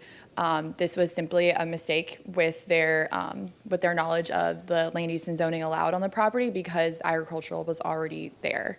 The equipment that they are requesting to be on the property is allowed on the property today. The difference here is that they're selling it. This use will support agricultural businesses in this community out in East Hillsborough County. In addition, with respect to the species comments, that all will be evaluated at the permitting stage by the appropriate state and local agencies. We had an expert go out to the property, and there's no evidence of gopher tortoise burrows. And this, as many of the opposition members have said, and as well as our expert planner, this property was a heavily disturbed agricultural and nursery business for the last 20 years. So there is no evidence of any protected species issues. But again, that will be evaluated at the permitting stage. There's also no wetlands on this property. So I want to clear that up for the record. We're here today. The applicant is here with several supporters of the business, and we're here if you have any questions. Thank you. All right, thank you. Planning Commission. Thank you, Melissa Leinhardt, Planning Commission staff. The subject property is located within the Residential 1 future land use category. It is in the rural area and not located within the limits of a community plan. Future Land Use Element Policy 4.1 characterizes the rural area as low density, large lot residential, and the subject site is located within the rural area. The proposed rezoning of the parcel from AR to CI, or commercial intensive, is similar in character to the surrounding area, as there is existing CI zoning to the east of the subject site. The intention of the rezoning is to rezone the subject site for commercial uses that are similar to those already in use adjacent to the site. Future land use element objective 16 emphasizes the need for new developments to preserve, protect, and enhance existing neighborhoods and communities. Objective 17 of the future land use element allows for certain non-residential land uses to be located and designed in a manner that is compatible to the surrounding residential development pattern. The proposed rezoning reflects a development pattern that is consistent with the surrounding area. The subject site does not meet commercial locational criteria as defined in future land use element objective 22, as it is not located within the required distance for a qualifying intersection. Policy 22.7 states that neighborhood commercial activities that serve the daily needs of residents in areas designated for residential development must be compatible with surrounding existing development. The proposed rezoning is consistent with this policy direction. Agricultural-related commercial uses within the rural area are not subject to locational criteria for neighborhood serving commercial uses. Therefore, a commercial locational criteria waiver is not required. Planning Commission staff's initial compatibility concern with the proposed rezoning was due to the full range of CI or commercial intensive uses that would be too intensive adjacent to existing single-family residential uses. However, per future land use element policy 30.5, the applicant has agreed to a restriction specifically naming the permitted uses as the sale, rental, and service of new or used farm, garden, and turf equipment. With that condition in place, the applicant has sufficiently addressed those concerns. Based upon those considerations, Planning Commission staff has found the proposed rezoning consistent with the unincorporated Hillsborough County Comprehensive Plan, subject to the restrictions proposed by Development Services. Thank you. Zoning hearing master. The zoning hearing master considered the applicant's requested rezoning to the commercial intensive restricted zoning district. The property is 5.45 acres in size, currently zoned agricultural rural designated residential 1 on the future land use map. The parcel is located within the rural services area. The applicant has proposed to restrict the use of the parcel to permit the sales, rental, and service of new or used farm, garden, and turf equipment only. The applicant is also proposing to limit the hours of operation to Monday to Friday, 8 a.m. to 5 p.m., and Saturday from 8 a.m. to 12 p.m. The business will be closed on Sunday. A third restriction is proposed to require the building to be placed along the north side of the property with a minimum setback of 140 feet from the residential properties west of Rain Frog Lane. Zoning hearing master considered the applicant's representative commitment that a protected species survey, although it had not been conducted, there will be a survey conducted at permitting, and if there is any protected species on the property, the appropriate permits will be obtained. The zoning hearing master also noted that the applicant representative stated that the county requested a 20-foot wide type B buffer to be placed along Rain Frog Lane, which will be installed in addition to the building setback of 140 feet from Rain Frog Lane. The representative testified that the proposed restrictions limit the land use to one specific use, and the hours of operation will ensure compatibility with the residential homes. The zoning hearing master found that these commitments will promote compatibility with the surrounding properties and recommended approval of the request. Commissioner Owen.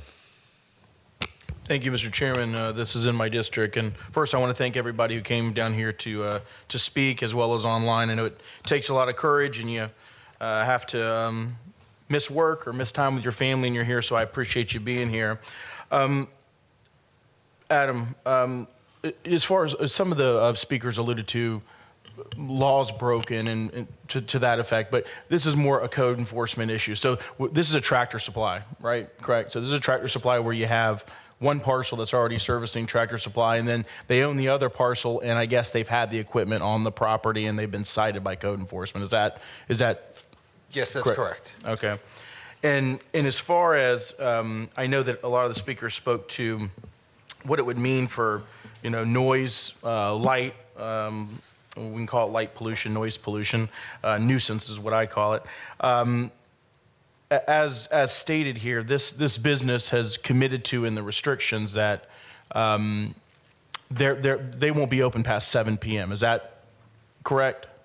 Yes, that's correct. That's the operating conditions that they have committed to. Okay. And I think on the rebuttal, they alluded to the permitting process. That's going to address any type of endangered species or anything that may be on the property. They're going to have to go through a rigorous permitting process as well as the survey. Could you just explain that a little bit just for the public's purposes? Yes, and I just want to make a correction to my last statement. Their operating hours are from 8 to 5, Monday through Friday, Saturday 8 a.m. to noon, and closed on Sundays. Okay.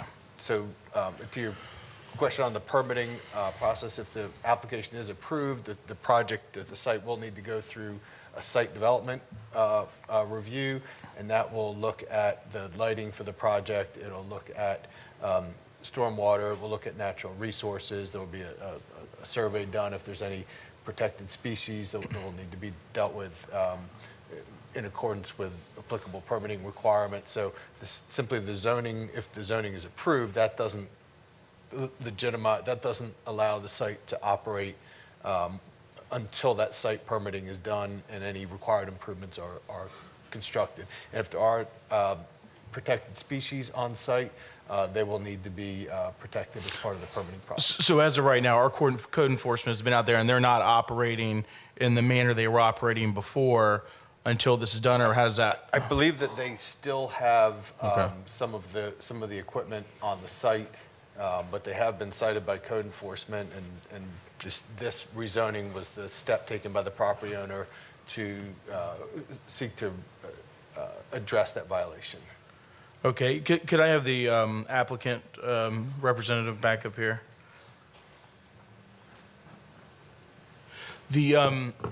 So I guess, is it Rain Frog? That's the street that's, I think, where a lot of the residents are from here that are here today.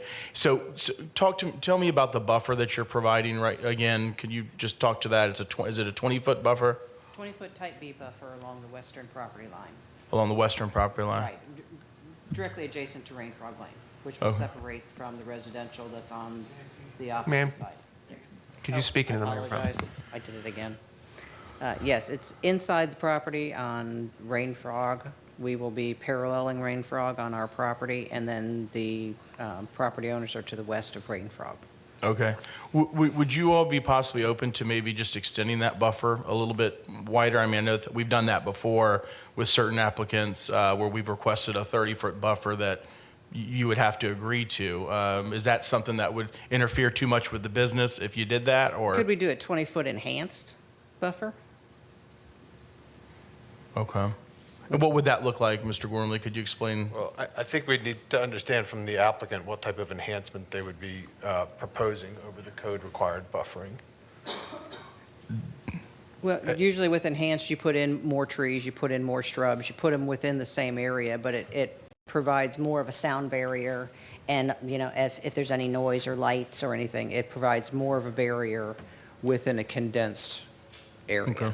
So we would, if this was an additional restriction that they would like to commit to, I think it might be beneficial to have some time to talk with the applicant and understand specifically what type of enhancements they would be proposing, because we do have specific standards for plantings that go with that type B.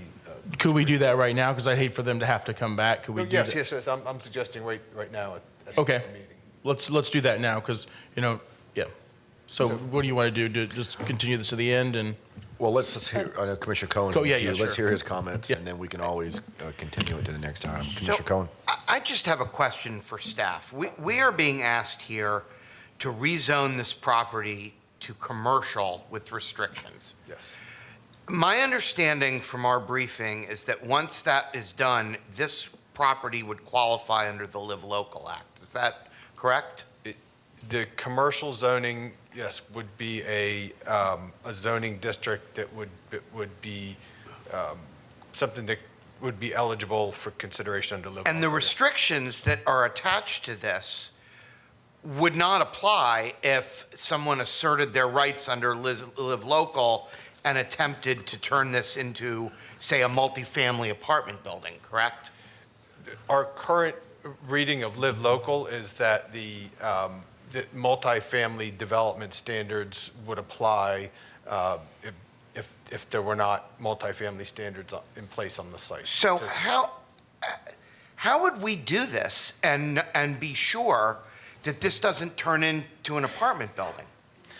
So there are some... Without ever having to come back here again, by the way. So there are some significant limitations on extension of water and wastewater to the site. So there may be some practical challenges with multifamily being constructed there. To your question, the way Live Local is structured right now, it is preempting the county's use and density regulations. And at this time, I couldn't tell you that there is a way to protect the site from the preemptions that are currently in Live Local.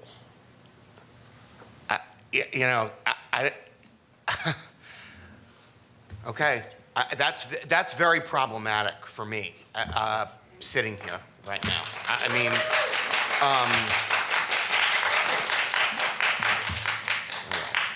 Okay, we're good. Commissioner Owen, Cohen, he's finished. Okay, Commissioner Owen, did you want to? Oh, Commissioner Kemp, I'm sorry. Do you have a comment? Yeah, I'll just say I agree with the comments that were made by Commissioner Cohen as well and the concerns.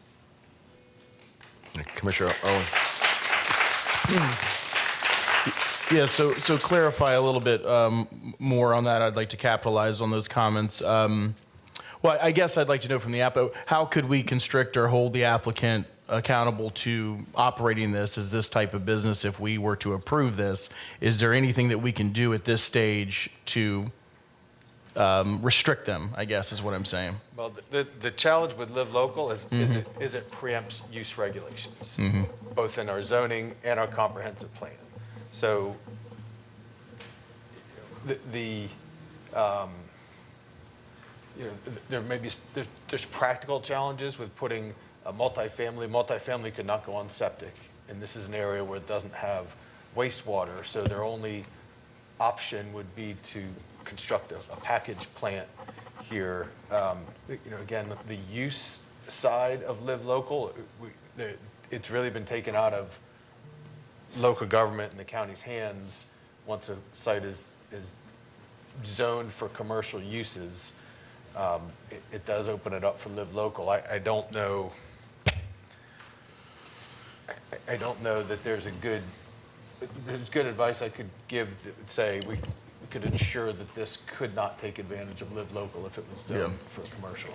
Yeah, I think I've already run into that problem a couple times already here on this board. So, and just for the applicants, go ahead if you want to comment on this. If that's okay, Mr. Chairman. Yeah. Just a couple of points. We did clarify with the client we will accept the 30-foot buffer. Okay. So we can do that, or a 20-foot enhanced buffer, whatever is the board's pleasure on that. With respect to the Live Local, so there's a couple of, and Mr. Rumley touched on this, a couple of practical implications here with putting Live Local on this site. First being, access is not allowed directly to this property from State Road 60. FDOT has required that we have to use the existing access point on the Everglades property. That is one practical issue that I don't know that putting multifamily on this site would be able to be put on the site because of FDOT's constraint on the access. Second, this is out in very, very East Hillsborough County. With utilities being able to expand those to support a multifamily project, I don't think that's going to be realistic out all the way this far in the next 10 years. Because again, the Live Local Act, the land use side does expire October of 2033. So the idea that all of those utilities will be expanded by that date to support a multifamily project on the site, I think is pretty unrealistic. Commissioner Owen, Jay Kramer. Commissioner Cohen, I hear your concern. I've spoken to staff, and we're willing to take a continuance so that we can try to talk to them and figure out if there's a way. In my mind, I was thinking about this as an agricultural support use, but I understand the concern about commercial. So, Commissioner Owen, this is your district. I'll leave it up to you, but we're willing to do that. Yeah, let's move to continue, if that's okay. So I'd like to make a motion to move for continuance. The last item of today, or to the next meeting? Next meeting. Next meeting, so they can talk to staff. Yeah. Okay, we got a motion to continue. Commissioner Owens and Commissioner Myers. Commissioner Cameron Tepeda, you have any comments? December Well, my concern was exactly what Mr. Gormley had mentioned, the Live Local Act, and this could end up being much worse. And I was going to actually make a move to approve, but I will go with what Commissioner Owens and Myers had Okay, so what's the date? Thank you. The date is December 12th, 9 a.m. Right, we'll continue to December 12th. Motion Commissioner Owens and Commissioner Myers. No other comments. Please record your vote on the continuance.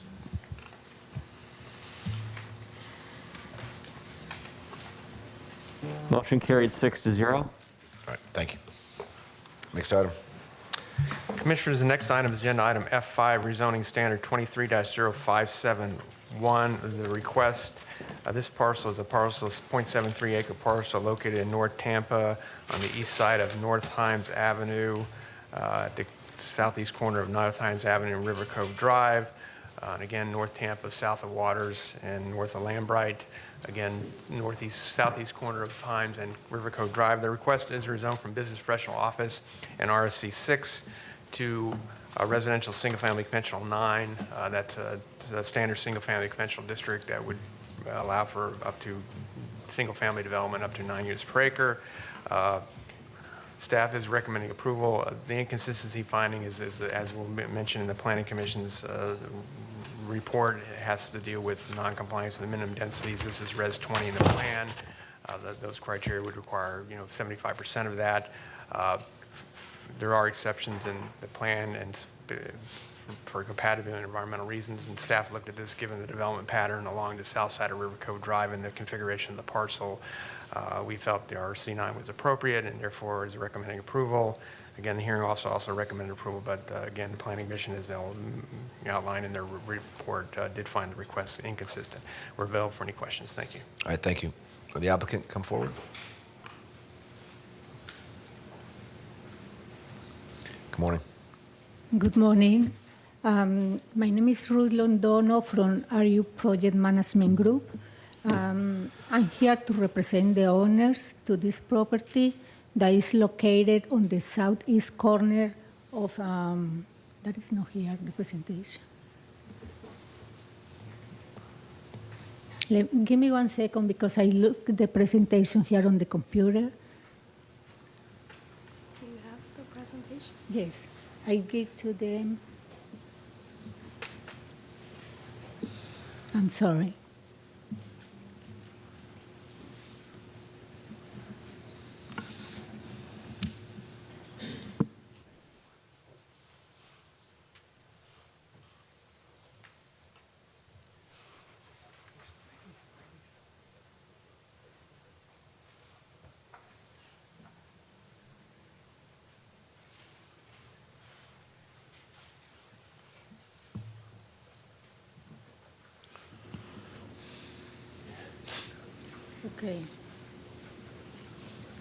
Okay, let me see.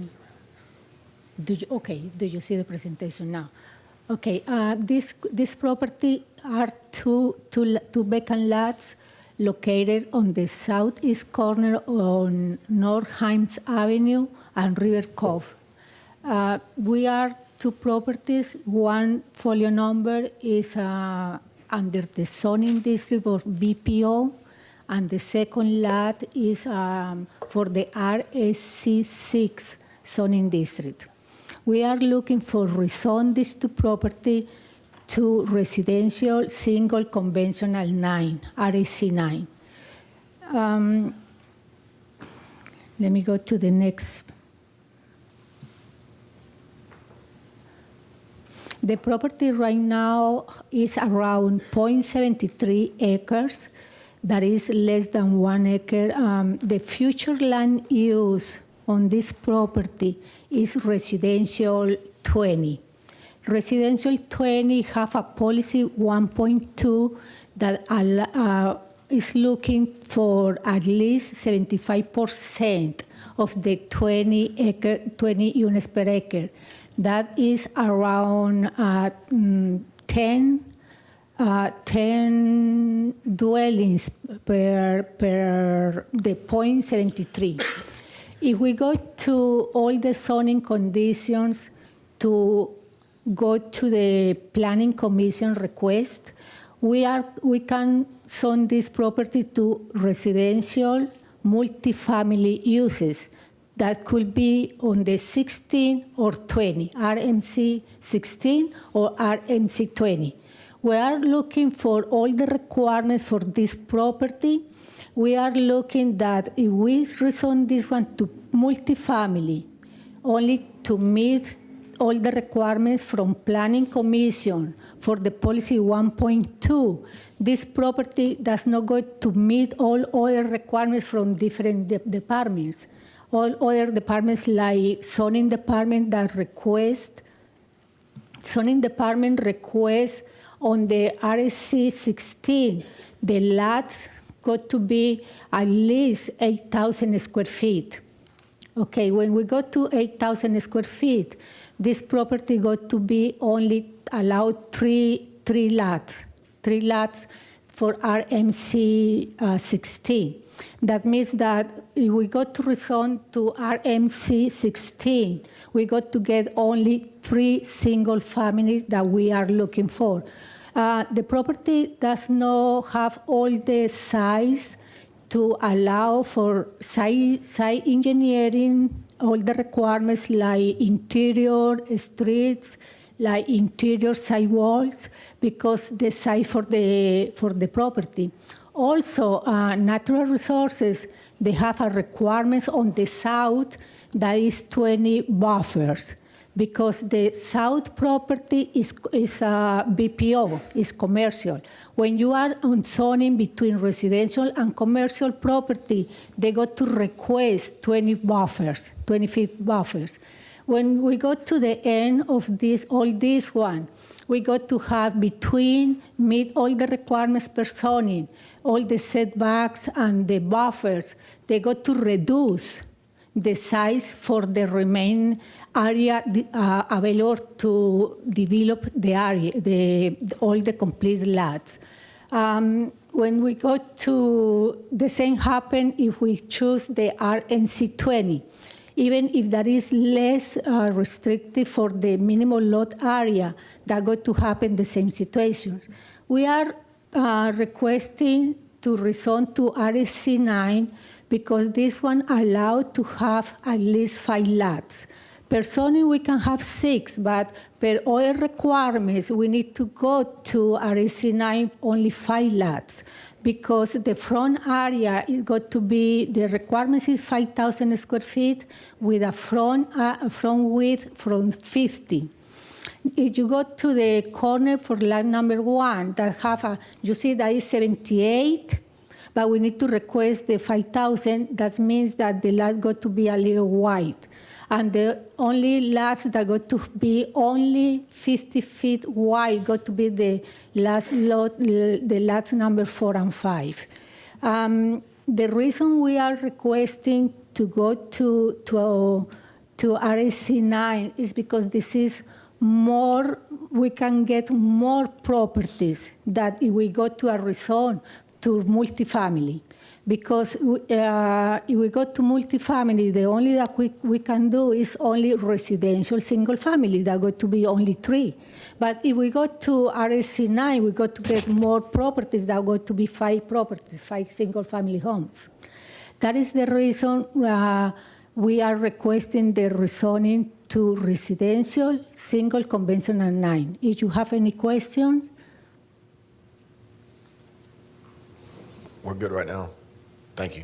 Thank you so much. I don't believe there are any parties of record, but is there anyone here in support? Anyone in opposition?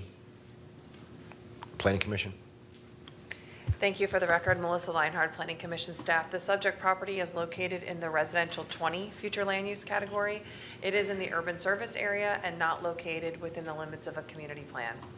Objective 1 of the future land use element of the comprehensive plan asserts that Hillsborough County shall proactively direct new growth into the urban service area with the goal that at least 80% of all the population growth will occur within the urban service area during the planning horizon of the comprehensive plan. Future Land Use Element Policy 1.2 requires that all new development or redevelopment shall occur at a density of at least 75% of the allowable density of the future land use category, and that is in order to optimize investment for services and infrastructure. The subject site's future land use category of Res 20 allows for the consideration of up to a maximum of 14 dwelling units on the .73 acre site. That's 20 dwelling units per gross acre. The proposed zoning district would allow only for the consideration of up to 6 dwelling units on the subject site. The allowable density under RSC 9 zoning district would fall under the 75% density requirement, which would be 10 total dwelling units for new development within the urban service area by a considerable margin. Future Land Use Element Policy 1.3 seeks to restrict new zoning approvals for residential development within the urban service area and future land use categories that permit 4 units per gross acre or greater that do not meet minimum density unless certain exemptions are met. Planning Commission staff acknowledges that the request increases density closer to the minimum standard density under the residential 20 future land use category. However, the proposal does not meet any of the exemptions under the Future Land Use Element Policy 1.3 and is therefore inconsistent with the objectives and policies pertaining to the urban service area. The proposed rezoning does not meet the intent of the neighborhood protection policies under Future Land Use Element Objective 16, as the proposed rezoning would conflict with this objective, which tries to preserve, protect, and enhance neighborhoods, and that new development must conform to the area. The proposed zoning district would allow for the development of residential uses that are compatible with the surrounding development pattern. However, it is the proposed density of 9 dwelling units per acre that conflicts with the policy direction related to minimum density in the urban service area. Based upon those considerations, Planning Commission staff finds the proposed rezoning inconsistent with the unincorporated Hillsborough County Comprehensive Plan. Thank you. Zoning Hearing Master.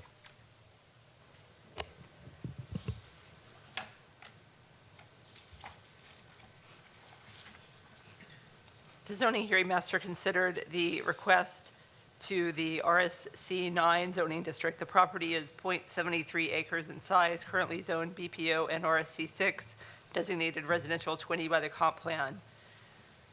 The applicant is requesting a rezoning to the residential single-family commercial conventional 9 zoning district. The applicant's representative stated that 5 single-family lots are proposed with a minimum lot size of 5,000 square feet and a minimum lot width of 50 feet. As you heard from Ms. Leinhardt, the Planning Commission staff does not support the request due to inconsistency with Policy 1.2 regarding minimum density.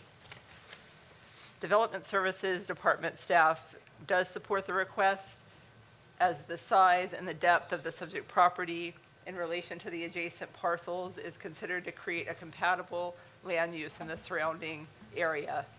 The applicant's representative testified that the infrastructure required for the Planning Commission requested multifamily zoning is prohibited by the parcel's size and shape. The parcel is immediately adjacent to a large residential area designated residential 6 by the comprehensive plan. The request for RSC 9 is considered by the zoning hearing master to serve as a transitional use from the single-family land uses to the east to the multifamily development to the north and BPO zoning to the south. The zoning hearing master found the request to be consistent with the code and with the surrounding area and recommended approval. Commissioner Owen. Thank you, Mr. Chairman. And Commissioner Cohen, I'm going to go whichever way you want on this one, but I do find this very interesting that there's not enough density on this one, is why the Planning Commission, I don't think I've ever had the fortunate to run into that in my side of town, but yeah, I'm going to go with whatever you want on this one, but I do find that interesting that there's not enough density on this particular property. Thank you. He's putting you on the spot. I would be inclined to approve the request. Thank you for your confidence in my judgment. Okay, we have a motion to approve. Yeah, motion to approve. Commissioner Cohen, second Commissioner Owen. If no comments, please record your vote.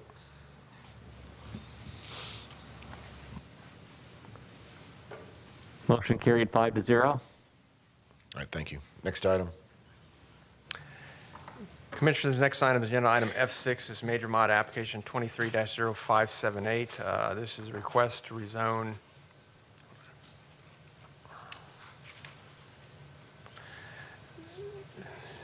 This is a parcel that's located on the west side of US 301 in the Riverview area, south of Big Bend Road, north of County Road 672.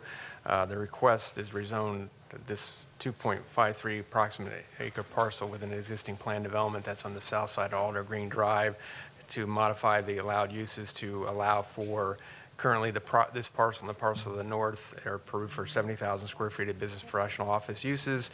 They're requesting to reduce the overall entitlements to 60,484, and as part of that, convert some of those office entitlements to 8,357 square feet for a sit-down restaurant. Here's a proposed site plan for that parcel that's subject to this modification. Staff did find this approval subject to conditions. Planning Commission found it consistent, and the hearing officer recommended approval. Staff's available for any questions. Thank you. Thank you. Is the applicant here? Bless you. Good morning, sir. Tyler Hudson, my address is 400 North Ashley Drive. With me here this morning is the property owner and development, Mr. Kerry Wisdom, along with Steve Henry, who is our transportation consultant. I'll try to keep this brief, but if you'd indulge me with a little PowerPoint presentation, can you all see my screen? Yes, sir. So as Brian alluded to, we're off 301. We're between, if you can imagine, Baum Road's to the south. Simmons Loop is to the north, up to Big Bend. We're really only talking about a 2.5 acre parcel. It's on the west side of 301. It is an out parcel of a Lennar development that was approved back in 2012 for 102 single-family homes. A little bit of history, as you can see, we're only talking about this red parcel, but as sometimes happens in this district, there's a bit of a convoluted zoning history. It was originally approved back in 2012 for 102 homes with 70,000 square feet of business professional office. Last year, that was modified to provide that 21,000 square feet of commercial could go on that blue parcel to the north, the other side of Alder Green Road. Again, we're not talking about that parcel, but I think it's helpful context for this request. So for the southern parcel, which again, the red piece right there, so only what we're talking about, says permits could be pulled today. We actually have permits for a 10,000 square foot daycare, which I think is an acute community need in this area in light of the residential development. And there's also permits for 15,000 square foot medical office building. We're trying to change those. We want to get rid of the 15,000 square foot medical office building and instead put in an 8,300 square foot restaurant that, again, in light of the significant residential development in this area, we think is a needed community asset and something that's a little bit lacking on this particular stretch of 301, which is obviously a very high trafficked commercial corridor.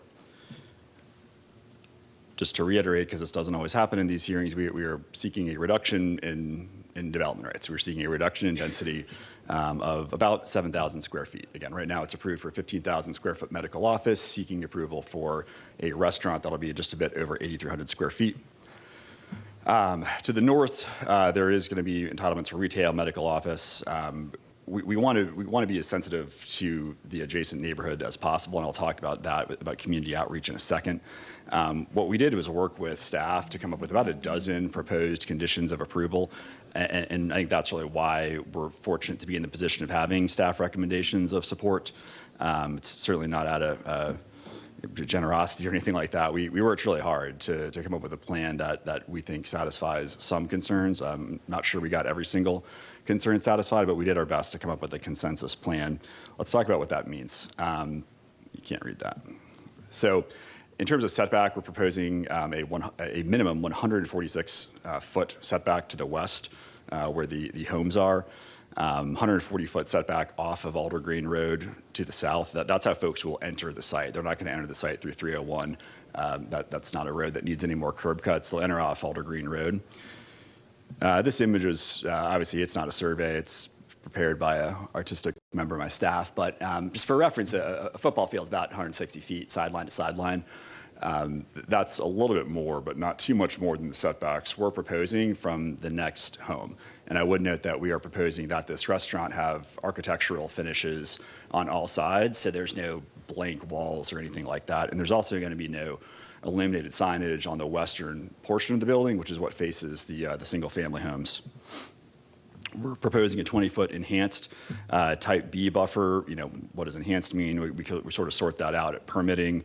One thing that's typically an indicia of enhanced buffering is an increased amount of trees off center. The goal is that this is not something that you wake up and look out your door and see the restaurant. There's going to be, we think, certainly adequate buffering.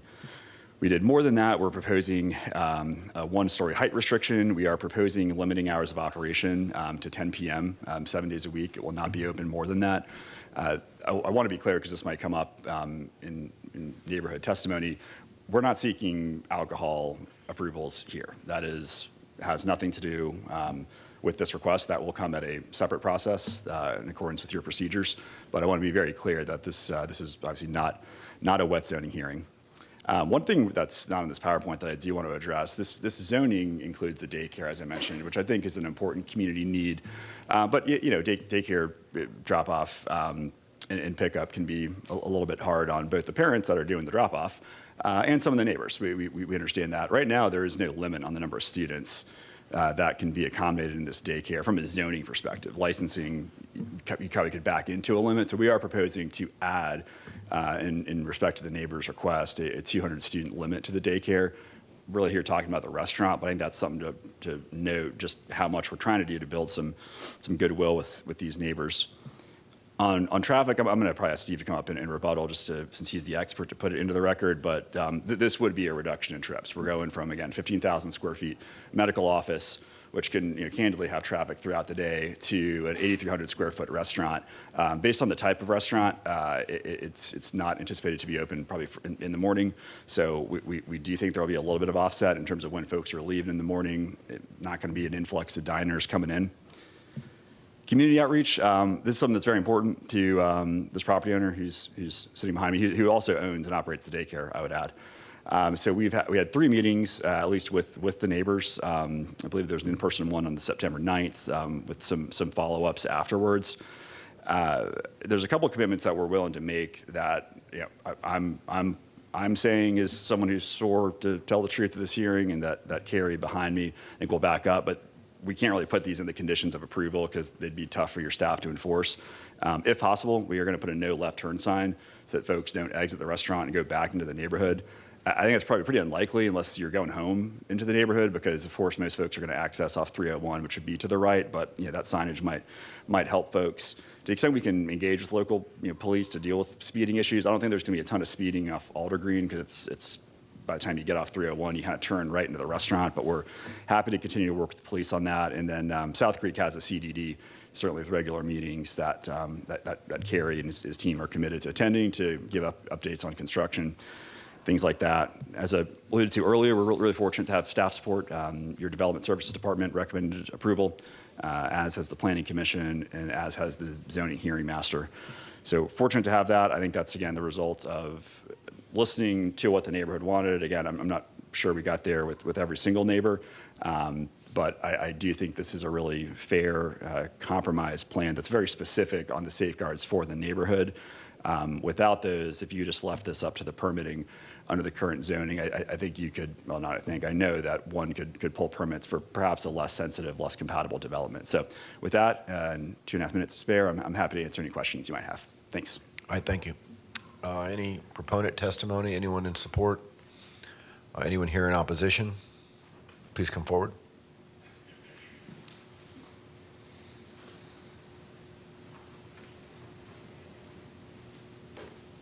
Good morning. Good morning, Commissioners, and thank you for giving me the opportunity to speak with you. I was here on September 18th. My name is Kathy Reyes. I live at 10433 Alder Green Drive in Riverview. This property is maybe, yes? I'm sorry, can you please just pause for a minute? I need to look through the Sure. party of record list to make sure that you're included.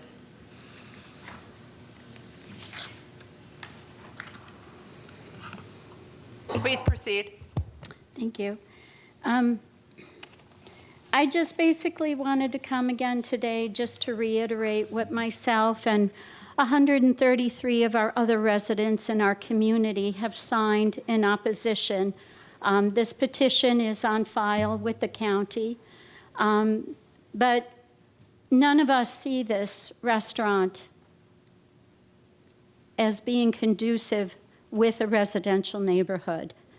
The fact that it does have a bar, I do know that this particular restaurant does not vet their employees. I think that is a reality of the restaurant industry, that they don't, period. But being next to a daycare center and on top of a community residential neighborhood, it just doesn't sit well with us as residents. I know when my husband and I bought, we bought because it was zoned commercial office. We were okay with commercial office zoning, but a restaurant we're not. If we wanted that, we had many opportunity to live behind a restaurant. You could walk out my door and I'm maybe 50, not 100 feet from the road to where this is positioned. And just about 2 weeks ago, they talk about a buffer with trees, but I sat in my chair in my house and I observed someone come down the path from that lot into right at the edge of the stormwater runoff, and he was feeding the alligator. So imagine people at this restaurant drinking, and they have free access to our community. And the only way we could even possibly consider is more enhanced protection and restricted access for the traffic. And I appreciate Mr. Carey Wisdom stepping up and talking with us, but what he could offer, there's no protection for us. And we're out there in the open. We have many concerns with a restaurant. We currently have issues, traffic issues. I've spoken with Gwen Myers, Commissioner Myers, about this in the past. Thank you very much, Commissioner, for launching a campaign to assess our neighborhood and the traffic. And although the outcome did not prove a need for traffic control implement placements, on a daily basis, we see reckless driving, we see speeding, and although the engineers who came out twice did not prove to put anything in place to control the traffic, I don't know, it's just the time of day, a coincidence, whatever it is, but it didn't prove to do anything to protect us. We also have a concern about cut-through traffic because where this little 2.5-acre plot sits, if you think about the community of over 256 homes, we're sitting right in the midst of developing. It's surrounding us 360 degrees. And I know there's future plans, to extend Simmons Loop, to hopefully, take care of off-road traffic, cut-through traffic. But there's nothing restricting anybody from saying you can't come in to a 25-mile-per-hour community and go 50, 100 miles per hour. And these are the speeds, from my perspective, what I've observed. I don't have any type of traffic control implement to know. But I also know there's concerns about business stability. The restaurant business, they don't have a great rate of survival. And I did learn that the business that they want to put there was one in Clearwater, and it went bust. Is this going to happen to our neighborhood? We don't want to see that at all. I am from a family of restaurateurs, and I know what happens in the restaurant business. And you're always, always plagued with vermin and infestation. So that's going to spill over into our neighborhood, and then we're going to have to deal with it. We also have an increased risk of exposure to drugs and alcohol. And along with drugs and alcohol comes crime. And I have some statistics from the Center for Behavioral Health Statistics and Substance Abuse and Mental Health Services Administration. They say that the restaurant industry has the most use of illicit drugs at 19.1% among adults age 18 to 64, placing the restaurant industry at the very top, the highest level out of 18 other industries. So, as residents of South Creek, commissioners, we just ask you to please, we're not opposing development. We just want a business that makes sense for our community. And that's all we're asking, to please support us. Thank you. All right, thank you. Anyone else in opposition? If not, the applicant has a 5-minute rebuttal.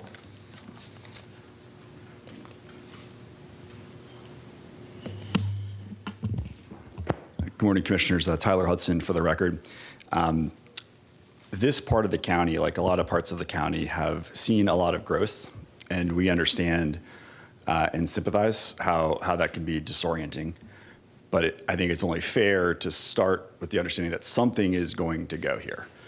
And right now, that something is of a type of use, of a type of intensity that would generate more traffic than what we're seeking here. That alternative use is something that would not be constrained by the very significant safeguards, enforceable safeguards that we are proposing for this site.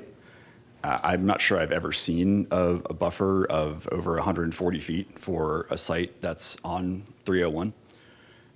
I think there are going to be very significant safeguards to the community, but again, the alternative to this isn't no development at all. It's something that is far less constrained and something that has materially more traffic potential. I'd also be remiss to note that substantial evidence. And that's the purpose of public notice. It's not to poll the neighborhood. As elected officials, I don't need to remind you all of the trails of polls and things like that. It's to solicit competent and substantial evidence. And I'd submit that the only thing that you have in the record in terms of evidence that is competent and substantial is in support of an approval. You have the expert testimony, the written testimony of your staff at the Planning Commission. You have the expert written testimony of your staff in Development Services. I believe that we have, you also have the expert written determination of the zoning hearing master who has decades of experience in adjudicating these exact types of applications. And again, you have this presentation, which is a part of the record that shows the binding conditions of approval that we are proposing. And again, I wish, I know Carrie wishes that we had had the approval of everyone. I think opposition certainly moves with their feet, and in this part of the county that there is only one person in opposition here, that certainly wouldn't say that that's a victory at all. I wish we could have gotten everyone's support, but I candidly would say that that is noteworthy given the trepidation about change that's understandable in this part of the county. So with that, I'm happy to answer any questions you have. I thank you for your time, and again, I believe that there is abundant, competent, and substantial evidence in the record to support a finding of approval. Thank you. All right, thank you. Planning Commission. Thank you. For the record, Melissa Leinhardt, Planning Commission staff. The subject property is located within the suburban mixed-use 6 future land use category. It is in the urban service area. And also located within the limits of the Riverview Community Plan and the South Shore Area-Wide Systems Plan.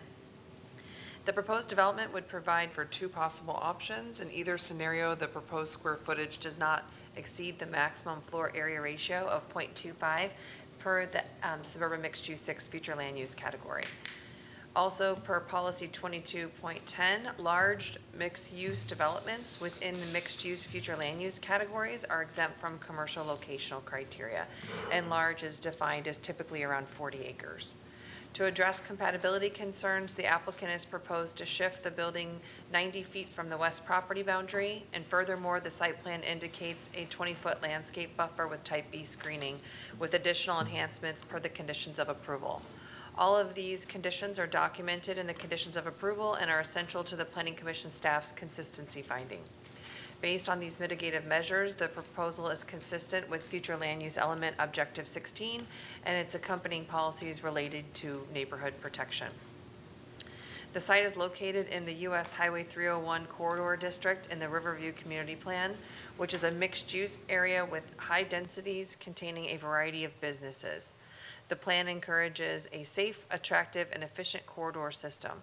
The proposed commercial uses would provide a mix of uses and a variety of businesses along this corridor. Per the site plan, there will be pedestrian access at the northwest property boundary and a 5-foot sidewalk as proposed along all external street frontages. With both of these elements, the project meets the intent of Goal 4 of the Riverview Community Plan regarding support for transportation systems. Based upon those considerations, Planning Commission staff finds the proposed plan development consistent with the unincorporated Hillsborough County Comprehensive Plan, subject to the conditions proposed by Development Services. Thank you. Zoning Hearing Master. The zoning hearing master considered the major modification request to an approved plan development, which requests to decrease the approved business professional office square footage from 70,000 square feet to 60,484 square feet, and to permit an 8,357 square foot sit-down restaurant. The zoning hearing master summarized concerns that were presented in opposition to the request, including increase in traffic, as well as the sale of alcohol. The applicant's transportation engineer testified that there will be a decrease in the traffic in both AM and PM peak hour when the proposed restaurant vehicular trips are compared to the already approved medical office vehicular trips. County staff testified that the modification does not approve the sale of alcohol for the restaurant, as that will have a separate application process subsequent to this modification if it's approved. The applicant has agreed to zoning conditions to ensure compatibility with the adjacent neighborhood, including limitation that the commercial building have a maximum height of 1 story, 90-foot setback from the western property line, and a 140-foot setback from the northern property line. Screening will be provided in excess of the Land Development Code standards, as trees will be planted 15 foot on center rather than 20 foot on center. The proposed hours of operation will be 6 a.m. to 10 p.m. The ZHM found that the request is consistent with the comprehensive plan and with the Land Development Code and compatible with the surrounding area, and recommended approval. Thank you, Commissioner Myers. Thank you, Mr. Chair. I do appreciate the constituent coming down and share her concerns with the board. As she had called my office, I did ask staff to go out to check the traffic. So with that being said, I'm going to go ahead and move for approval. Second. Okay, we got a motion to approve. Commissioner Myers, second Commissioner Kemp. Commissioner Owen. Thank you, Mr. Chairman, and I'm going to support it too. Big Bend Road, which this restaurant's going to be off of, it used to just be pastures and cows, and now you can't name a chain restaurant that probably doesn't exist off this road. So, it's unfortunately what I would tell to the residents, because both of our districts would share in this restaurant, is that unfortunately Riverview has become the urban core now. It wasn't growing up, but that's the reality of what we're facing today because of the prior planning. So I'll be supporting it as well. Thank you. Okay, we have a motion and a second. No other comments. Please record your vote.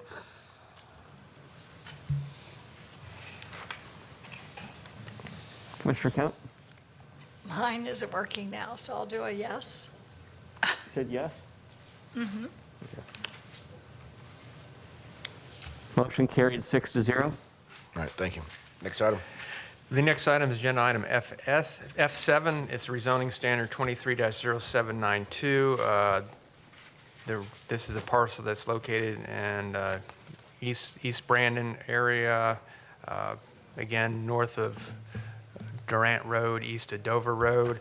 The request is to rezone the approximate 20-acre parcel from agricultural single-family 1 to residential single-family conventional 2. The RSC2 would provide for a minimum lot size of half acre, whereas the ASC1 would provide for a minimum lot size of 1 acre. Based on the surrounding zoning pattern, which includes RSC4 and RSC2 zonings and RSC3 zonings in the area, staff did find this compatible. It was recommended found consistent by the Planning Commission and recommended approval by the zoning hearing master. Staff's available for any questions. Thank you. All right, thank you. Applicant here? Good morning. Good morning, Mr. Chairman and Commissioners. My name is Tu Mai of HT Mai Inc. Address is 14031 North Del Mabry Highway, Tampa, Florida 33618. I'm here representing the applicant, John Berry. The petition 23-0792 in front of you is a request to rezone from ASC 1 to RSC 2 for detached single-family homes for a maximum of 19 lots. The subject site is 20.12 acres with a future land use of Res 1. It is located north of Siloam Springs Drive and 1,400 feet east of South Dover Road. The property was previously an orange grove, but now is a cattle pasture that abuts the urban service area and is not in the community plan. Vehicular access is on Siloam Springs Drive, a county public right-of-way, which has an existing stub-out that abuts the subject property at the southern property boundary.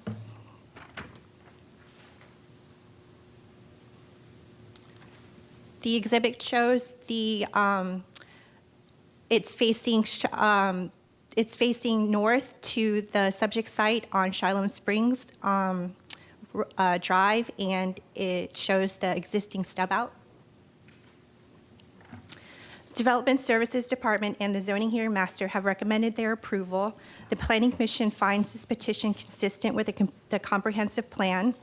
Density is below the allowable future land use designation. We understand that several neighbors have voiced their concerns. However, we believe those issues are unsubstantiated as we went through each issue and thoroughly addressed them at the Zoning Hearing Master hearing in September. Our rebuttal packet with exhibits was submitted into the record for your review.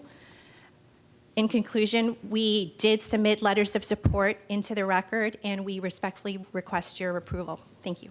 All right, thank you. Anyone here in support of the application? Anyone in opposition? Please come forward. We have a total of 10 minutes. Commissioner, we also have one online too. Okay, thank you.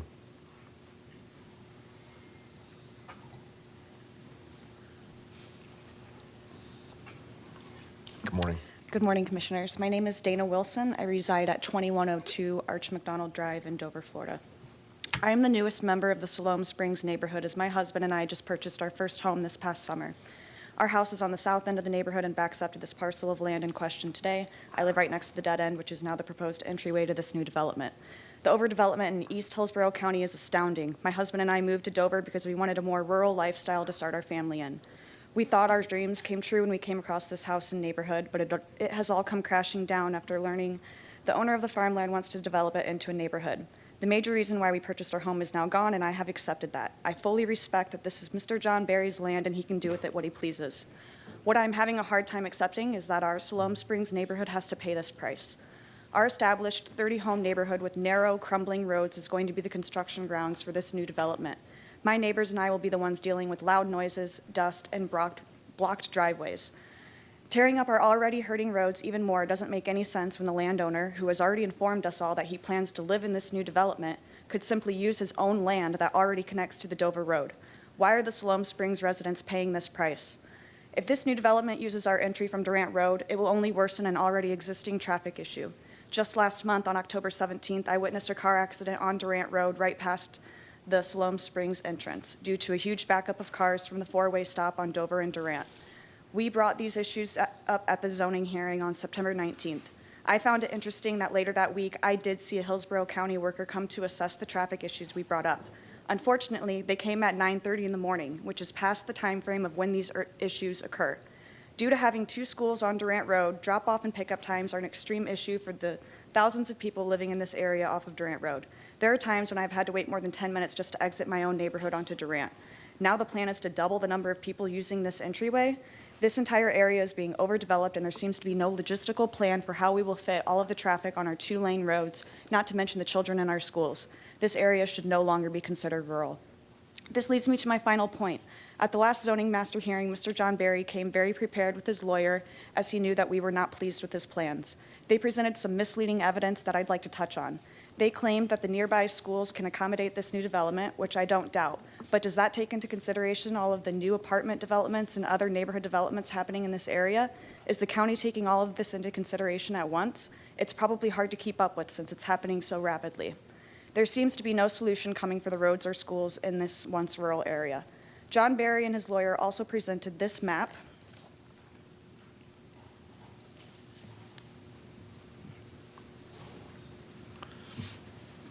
Making claims that the crime rate in this area wouldn't be affected at all by the new development.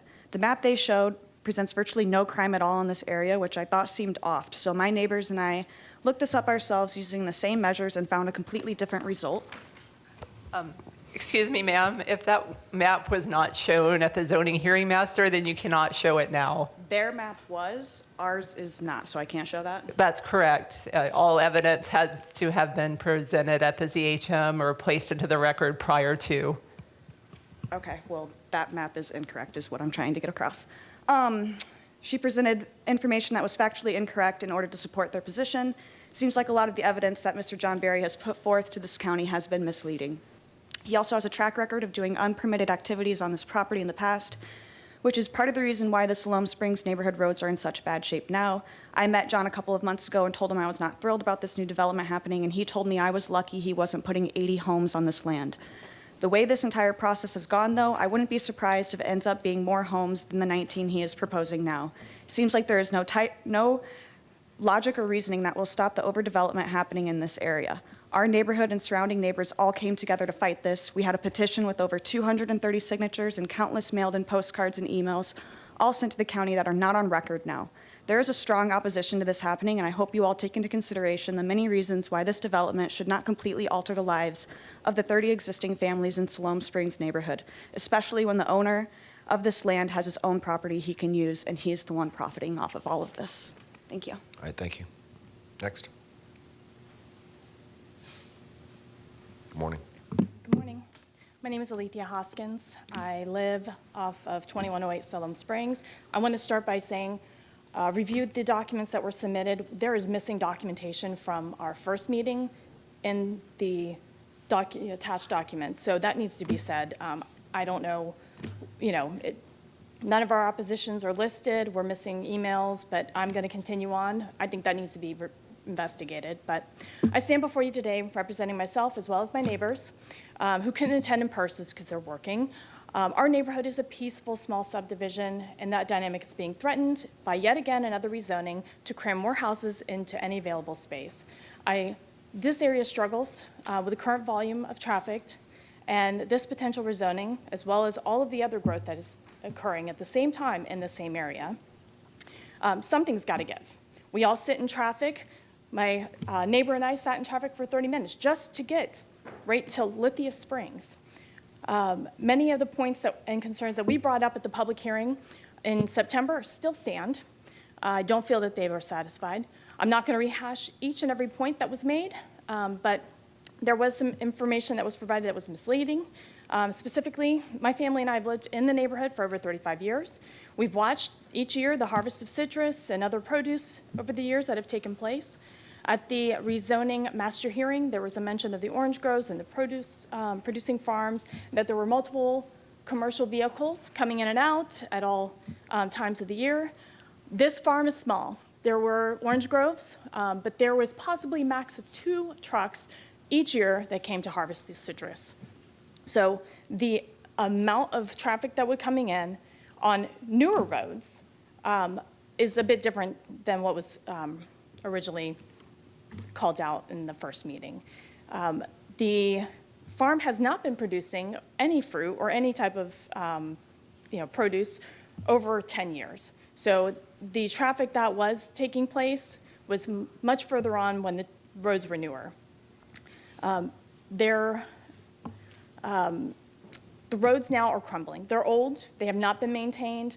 There was dump trucks that were coming into our neighborhood without a permit, dropping off debris into Barry's property that have damaged the roads. It's on record. There are 2 reports that were listed saying that the roads have been damaged and they need to be repaired. Nothing has been done. Nobody was in trouble or got in trouble for doing that. So that needs to be addressed. I did bring some pictures, but I can't show them, but please, come drive down our neighborhood. You'll see how, destroyed the roads are. Just lastly, I want to call out that they say that the school systems can handle this growth. This growth, plus all the other development that's going on, Durant High School, which these houses would be part of, is already at 95%. Tell me how we're going to have all of these homes, 30 homes or 20 homes, plus however many other homes that are going to be built in that same area, how we don't go over our max. But just lastly, I'm going to press again for the county commissioners to listen to the community which it serves and reject the rezoning along with the following actions. The current land use as designated 1 acre per buildable land should remain. We're not saying that he can't develop it, but it is 1 acre per home today. That we should not be utilizing Siloam Springs as the throughway for construction. There is an adjacent property that he owns that is probably going to be the next on the list. He's got an abutment going right to his property. And lastly, we feel if this is going to take place, we need a turn lane to get into this neighborhood. There are going to be double the amount of homes coming in now, double the traffic. As my neighbor suggested, we are already struggling to be able to get into our own neighborhood. Thank you for the time. Thank you. Next speaker, you have 1 minute, 42 seconds remaining. Mr. Neiman, before you begin, I have to stop the clock? Okay. I have to advise you that you're not able to speak at this time. You haven't qualified as a party of record, and I verified that by looking through the application files. I confirmed with the staff yesterday. Carol Ann Peddle told me I could speak if I filed and asked to speak. I went online. There is a form. She gave me a link. I used that link. I filed to speak. So now you're telling me I come down here and I'm all prepared to speak, and you say I can't when I was told by the staff that I was allowed to speak, and they sent me a link which enabled me to fill out the form, and it accepted my form. I received a confirmation to say that I was speaking. The gentleman that was here before, he looked at the list.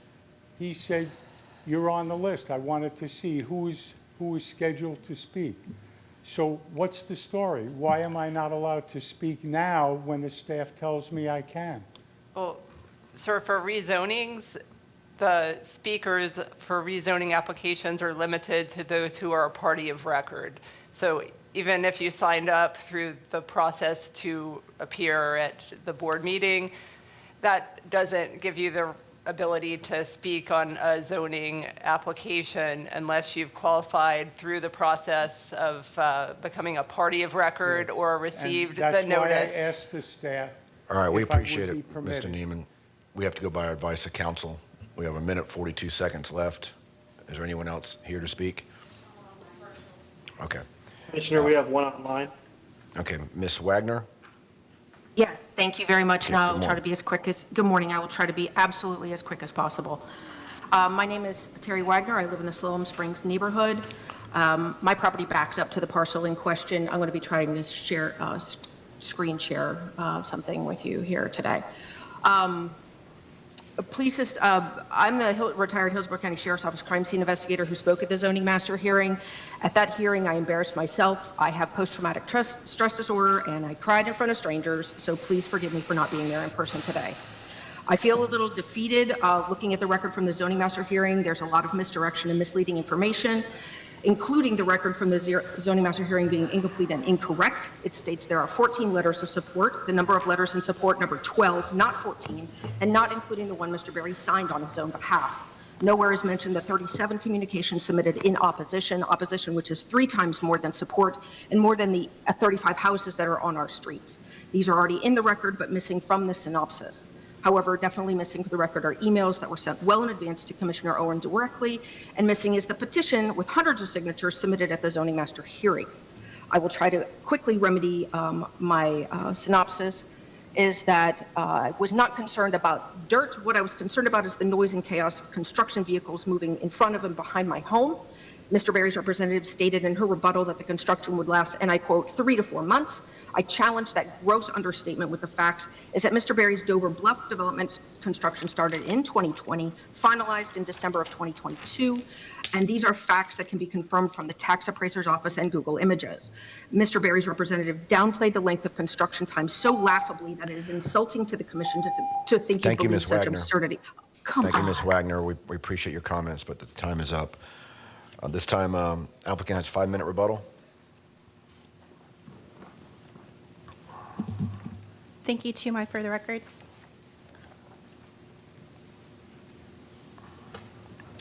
This is the Siloam Springs Woods subdivision. As you can see, highlighted in orange is the roadway that shows that there is an existing stubway, which indicates that there was an indication for future connectivity for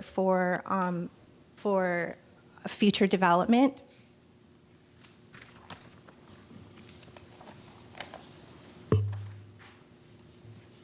Again, the aerial shows that there is an existing stub out that connects Mr. Berry's parcel to Siloam Springs for vehicular access. The exhibit that one of the neighbors showed about the crime, that was taken from the Hillsborough County Sheriff's Office crime database. So we can't make up the information. It's already on there. It was a 5-year search from 2018 to present day, 2023. As far as the overcrowding in schools, there was an analysis done by Hillsborough County Public Schools, and it shows that there's adequate facilities to house the proposed development. In regards to the proposed development, we're asking for 19 homes versus 20 homes, so there is a small difference between the density, which is well below the future land use designation. Lastly, about the traffic, there was a traffic analysis done by Hillsborough County staff that shows that there's no difference in the trip generation. That was taken in the PM and in the AM. So again, that was submitted into your record. Thank you. All right, thank you. Planning Commission? Thank you, Melissa Leinhardt, Planning Commission staff. The subject property is located within the Residential 1 future land use category. It is in the rural area and not located within the limits of a community plan. The subject site sits within the rural area but abuts the urban service area to the north and south of the subject site. Future Land Use Element Policy 1.4 requires that all new development be compatible with the surrounding area, noting that compatibility does not mean the same as. Rather, it refers to the sensitivity of development proposals and maintaining the character of existing development. Due to the nearby single-family homes to the south and west of the subject site and homes in the vicinity with similar lot sizes to the proposed lot sizes allowed in RSC2 zoning district, the proposed request is consistent with this policy direction. The subject site is currently vacant and zoned for ASC1. The applicant is proposing to rezone the subject site to RSC2. There are single-family and agricultural uses throughout the area. The single-family homes that abut the subject site have similar lot sizes as the proposed request. This meets the intent of the neighborhood protection policies that modify Objective 16 of the future land use element, which seek to have the overall density and lot sizes of new residential projects reflect the character of the surrounding area. A rezoning to RSC2 is compatible with the existing character of the area. Based upon those considerations, Planning Commission staff finds the proposed rezoning consistent with the unincorporated Hillsborough County Comprehensive Plan. Thank you. The hearing master? The zoning hearing master considered the applicant's request for a rezoning to the RSC2 zoning district. The property is 20.74 acres in size, currently zoned ASC1 and designated residential 1 by the comprehensive plan. The parcel is located within the rural service area. The applicant's request is to rezone to the RSC2 zoning district for the purpose of developing 19 single-family lots. 14 letters of support were filed into the county's record regarding the subject rezoning application.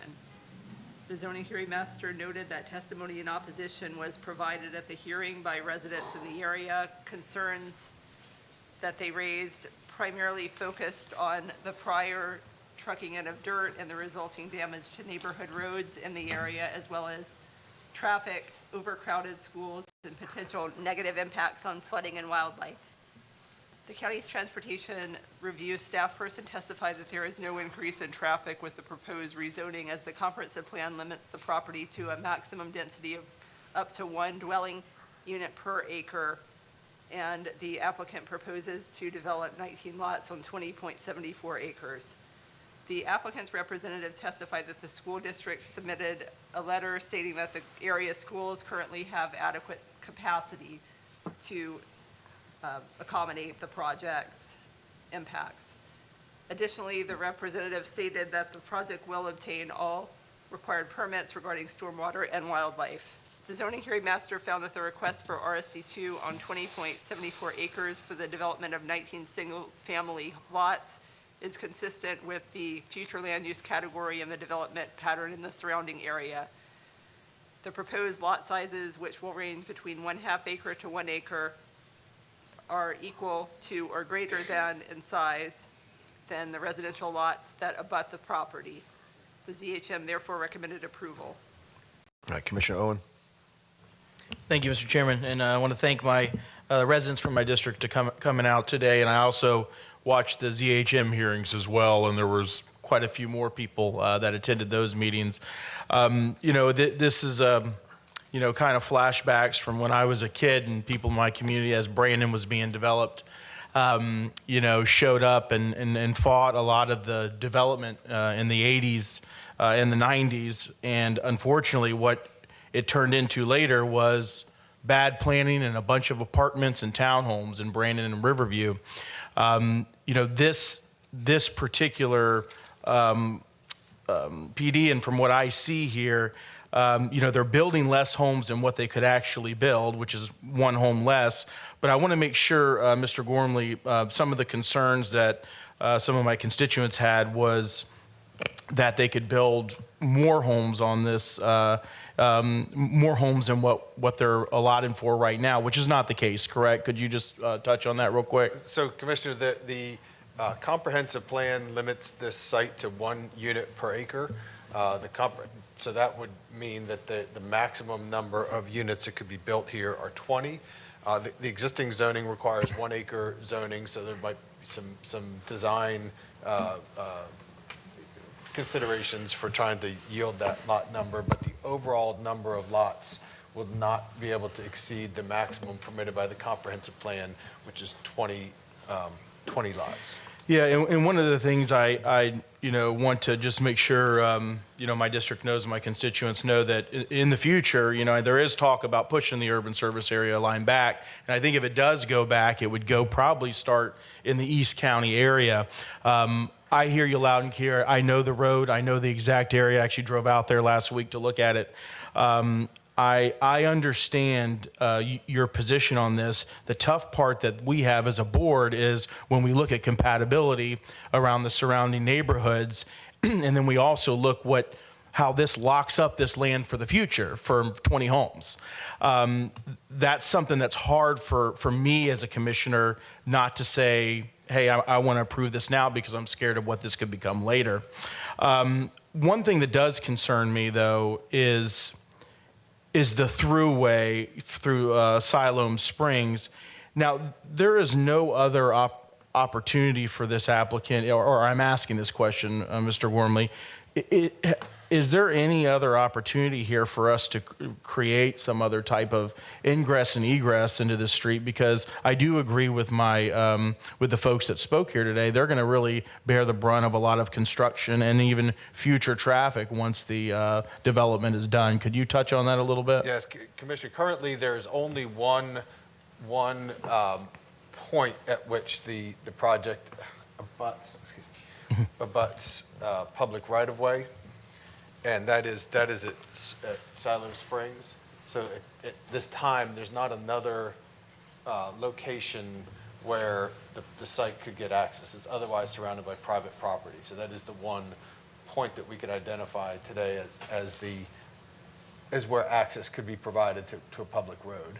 Okay. Yeah, so in this applicant, they don't own the private property that's abutting it, do they? I don't know that they do. There may Okay. be some common ownership to the west, Yeah. but it's not part of this. Of this PD. Okay. Yeah, you know, and I don't think we could force them to do that because it is a separate parcel. You know, I guess I could ask the applicant, is the applicant willing to do any other type, is there anything else that they could do on an ingress and egress? I know we can't hold you to that. I have to ask for my district. Yeah. Your mic's not on. Mhm. When we had a rezoning pre-application meeting, we discussed with staff about possibly proposing a stub out to the west to provide for an ingress and egress for future development and connectivity, yes. Okay, so. But that would be, you know, discussed during site development Sure. as we move forward. But Okay. they're amenable, the applicant is amenable. Okay. Yeah, because, and that would be, I think, something that I would request. I can't officially request it here, but I sure think that would show a lot of good faith to the neighbors here who, like I said, are going through a lot of what I went through and what my family went through is growing up in the Brandon Riverview area. But I do appreciate you all being here today. You know, this is one of those tough situations, and I like to look my constituents in the eye when I got to tell you that what this could turn into later compared to what they're asking for now, you know, is just something that I think is a big risk. So I am going to move for approval on this. Second. Okay, we got a motion to approve, Commissioner Owen, second Commissioner Cameron Cepeda. Commissioner Cohen? Thank you. Commissioner Owen, I can appreciate the struggle you're articulating here, and I think I agree with where you came out on it. I just want to add that the concerns about construction and the various difficulties that neighborhoods face when they have construction around them are well-founded, but they're not really something that we can take into consideration here in actually approving or denying the application. I do think we can ask the staff, reiterate that we'd like you to work with the applicant as they move through the permitting process to mitigate and do what we can to reduce the construction impacts. But again, I don't think that it is something that we can actually tie to our decision on the zoning. Commissioner Kemp? Thank you. And I was going to go to the same place as Commissioner Cohen. It's not the first time we've heard about concerns. It sounds like the road is being torn up there, and there was some alluding to the fact that code enforcement, or there's been some decision by the county with regards to this. And so while we can't make our approval contingent on this or our denial contingent on this as a factor, I would like to know, even at this time, I mean, we have people here asking about it. Do we have any report or information on the status of that? I don't believe that, I don't have information about prior violations that were not pursued. We could certainly look at that and see if there is some land alteration challenges or some challenges with the site. And to the point, sorry. I mean, just right now, hearing this, I'd like to ask that we do that. And also, it sounded like, I don't know if it's legitimate or not, but, debris brought in or maybe construction materials or whatever prior to, I guess, permitting process. I don't know if that's, permitted or not. And so I just, I mean, it's on the record here. We have a public hearing. So yes, I'll ask now. The other question I have is this. I have no, in terms of the issues that they're facing, but they asked about a turn lane put in there. And I don't know, is that ever, we look for road improvements often as part of this that are maybe necessary or important in just approving it. And they were talking about the entranceway, I guess. I mean, is that, it would almost occur to me, like in thinking about remand, but I don't even know in terms of that. I don't know if we have any significant evidence or information with regards to that. So in terms of turn lanes, we do look at project access and whether turn lanes are required. There are standards in the land development code that prescribe when there's a certain number of left or right turn lanes, then a turn lane would need to be required. That would be something that we would look at with the permitting of this site. Okay, thank you. Okay, we got a motion to approve and a second. No other comments, please record your vote.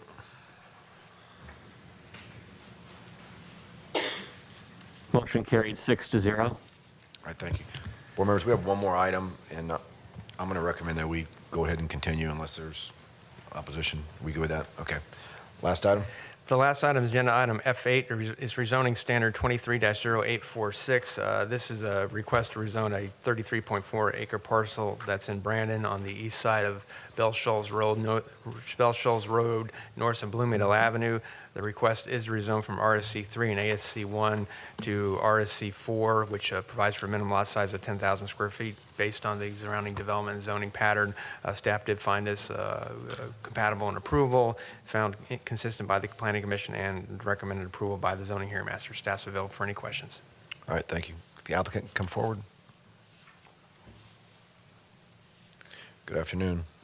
Good afternoon. Cami Corbett with the law firm of Hill, Ward & Henderson, representing the applicant Homes by West Bay. I think many of you are familiar with Homes by West Bay. They are a Tampa Bay-based builder. They're the largest privately owned builder.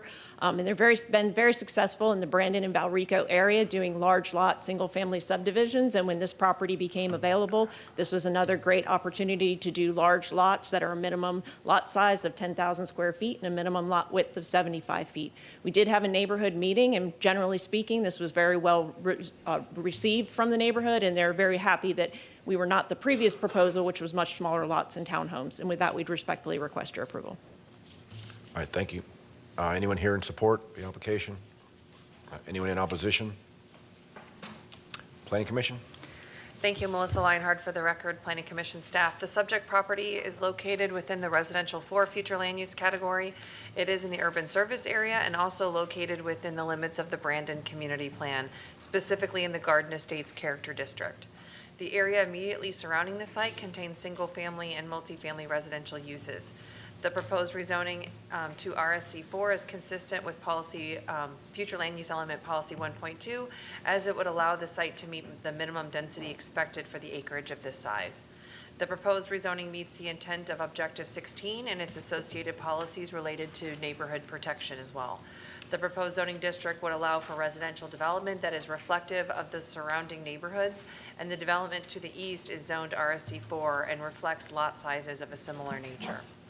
The proposed rezoning meets the intent of the Brandon Community Plan, in addition to the Garden Estates Character District, which states that these areas consist predominantly of single-family homes with lot sizes of at least a half acre. The RSC4 zoning district requires a minimum lot size of 1/4 acre. However, the plan also states that the design characteristics are descriptive as to the general nature of the vicinity and its surroundings, and that changes to the zoning of property may proceed in accordance with the Land Development Code.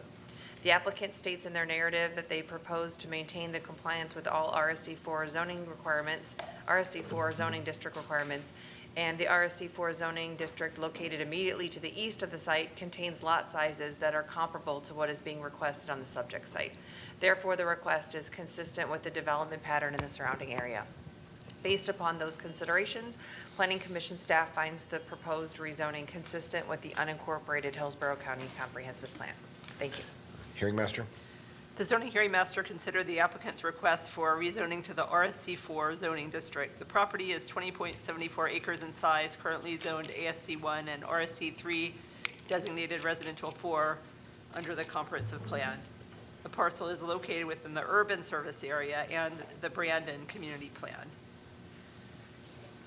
The zoning hearing master summarized the ZHM hearing, noting that testimony was provided by one citizen who stated that they were not opposed to the project, but rather wanted to testify regarding the existing substandard condition of Giles Road, including its intersection with Bell Shoals Road. The citizen also stated that a second access point onto Bell Shoals Road should be considered. Finally, the citizen asked the board specifically direct the mobility fees collected from the subject development to be used to improve Giles Road, including the intersection of Bell Shoals. The county's transportation review staff person testified that the substandard roadway and proposed access points would be evaluated at the site development review stage of the process. Additionally, staff testified that the board direct the use of mobility fees. The request for RSC4 is consistent with the development pattern in the surrounding area. The proposed lot sizes are consistent with the Garden Estates Character District and the Brandon Community Plan, and also consistent with the LDC and the Comprehensive Plan. The zoning hearing master recommended approval. Commissioner Owen? Thank you, Mr. Chairman. And this property has been in my life since I was a kid. It abuts Bloomingdale High School, Giles Road. Cami, I want to thank you for this project that's going in, because before I got elected, when I just filed to run for office, everybody they were going to do townhomes, I think there, some real high density, and everyone in the community there off Giles Road was giving me a hard time, and I said, hey, I'm not the commissioner. So I'm really pleased with what this community is going to become, and it's amazing to see that there's only one comment from what it was before. So I will gladly move for approval on this. Second. A motion approved, Commissioner Owen, second Commissioner Cohen and Myers. No comments, please record your vote.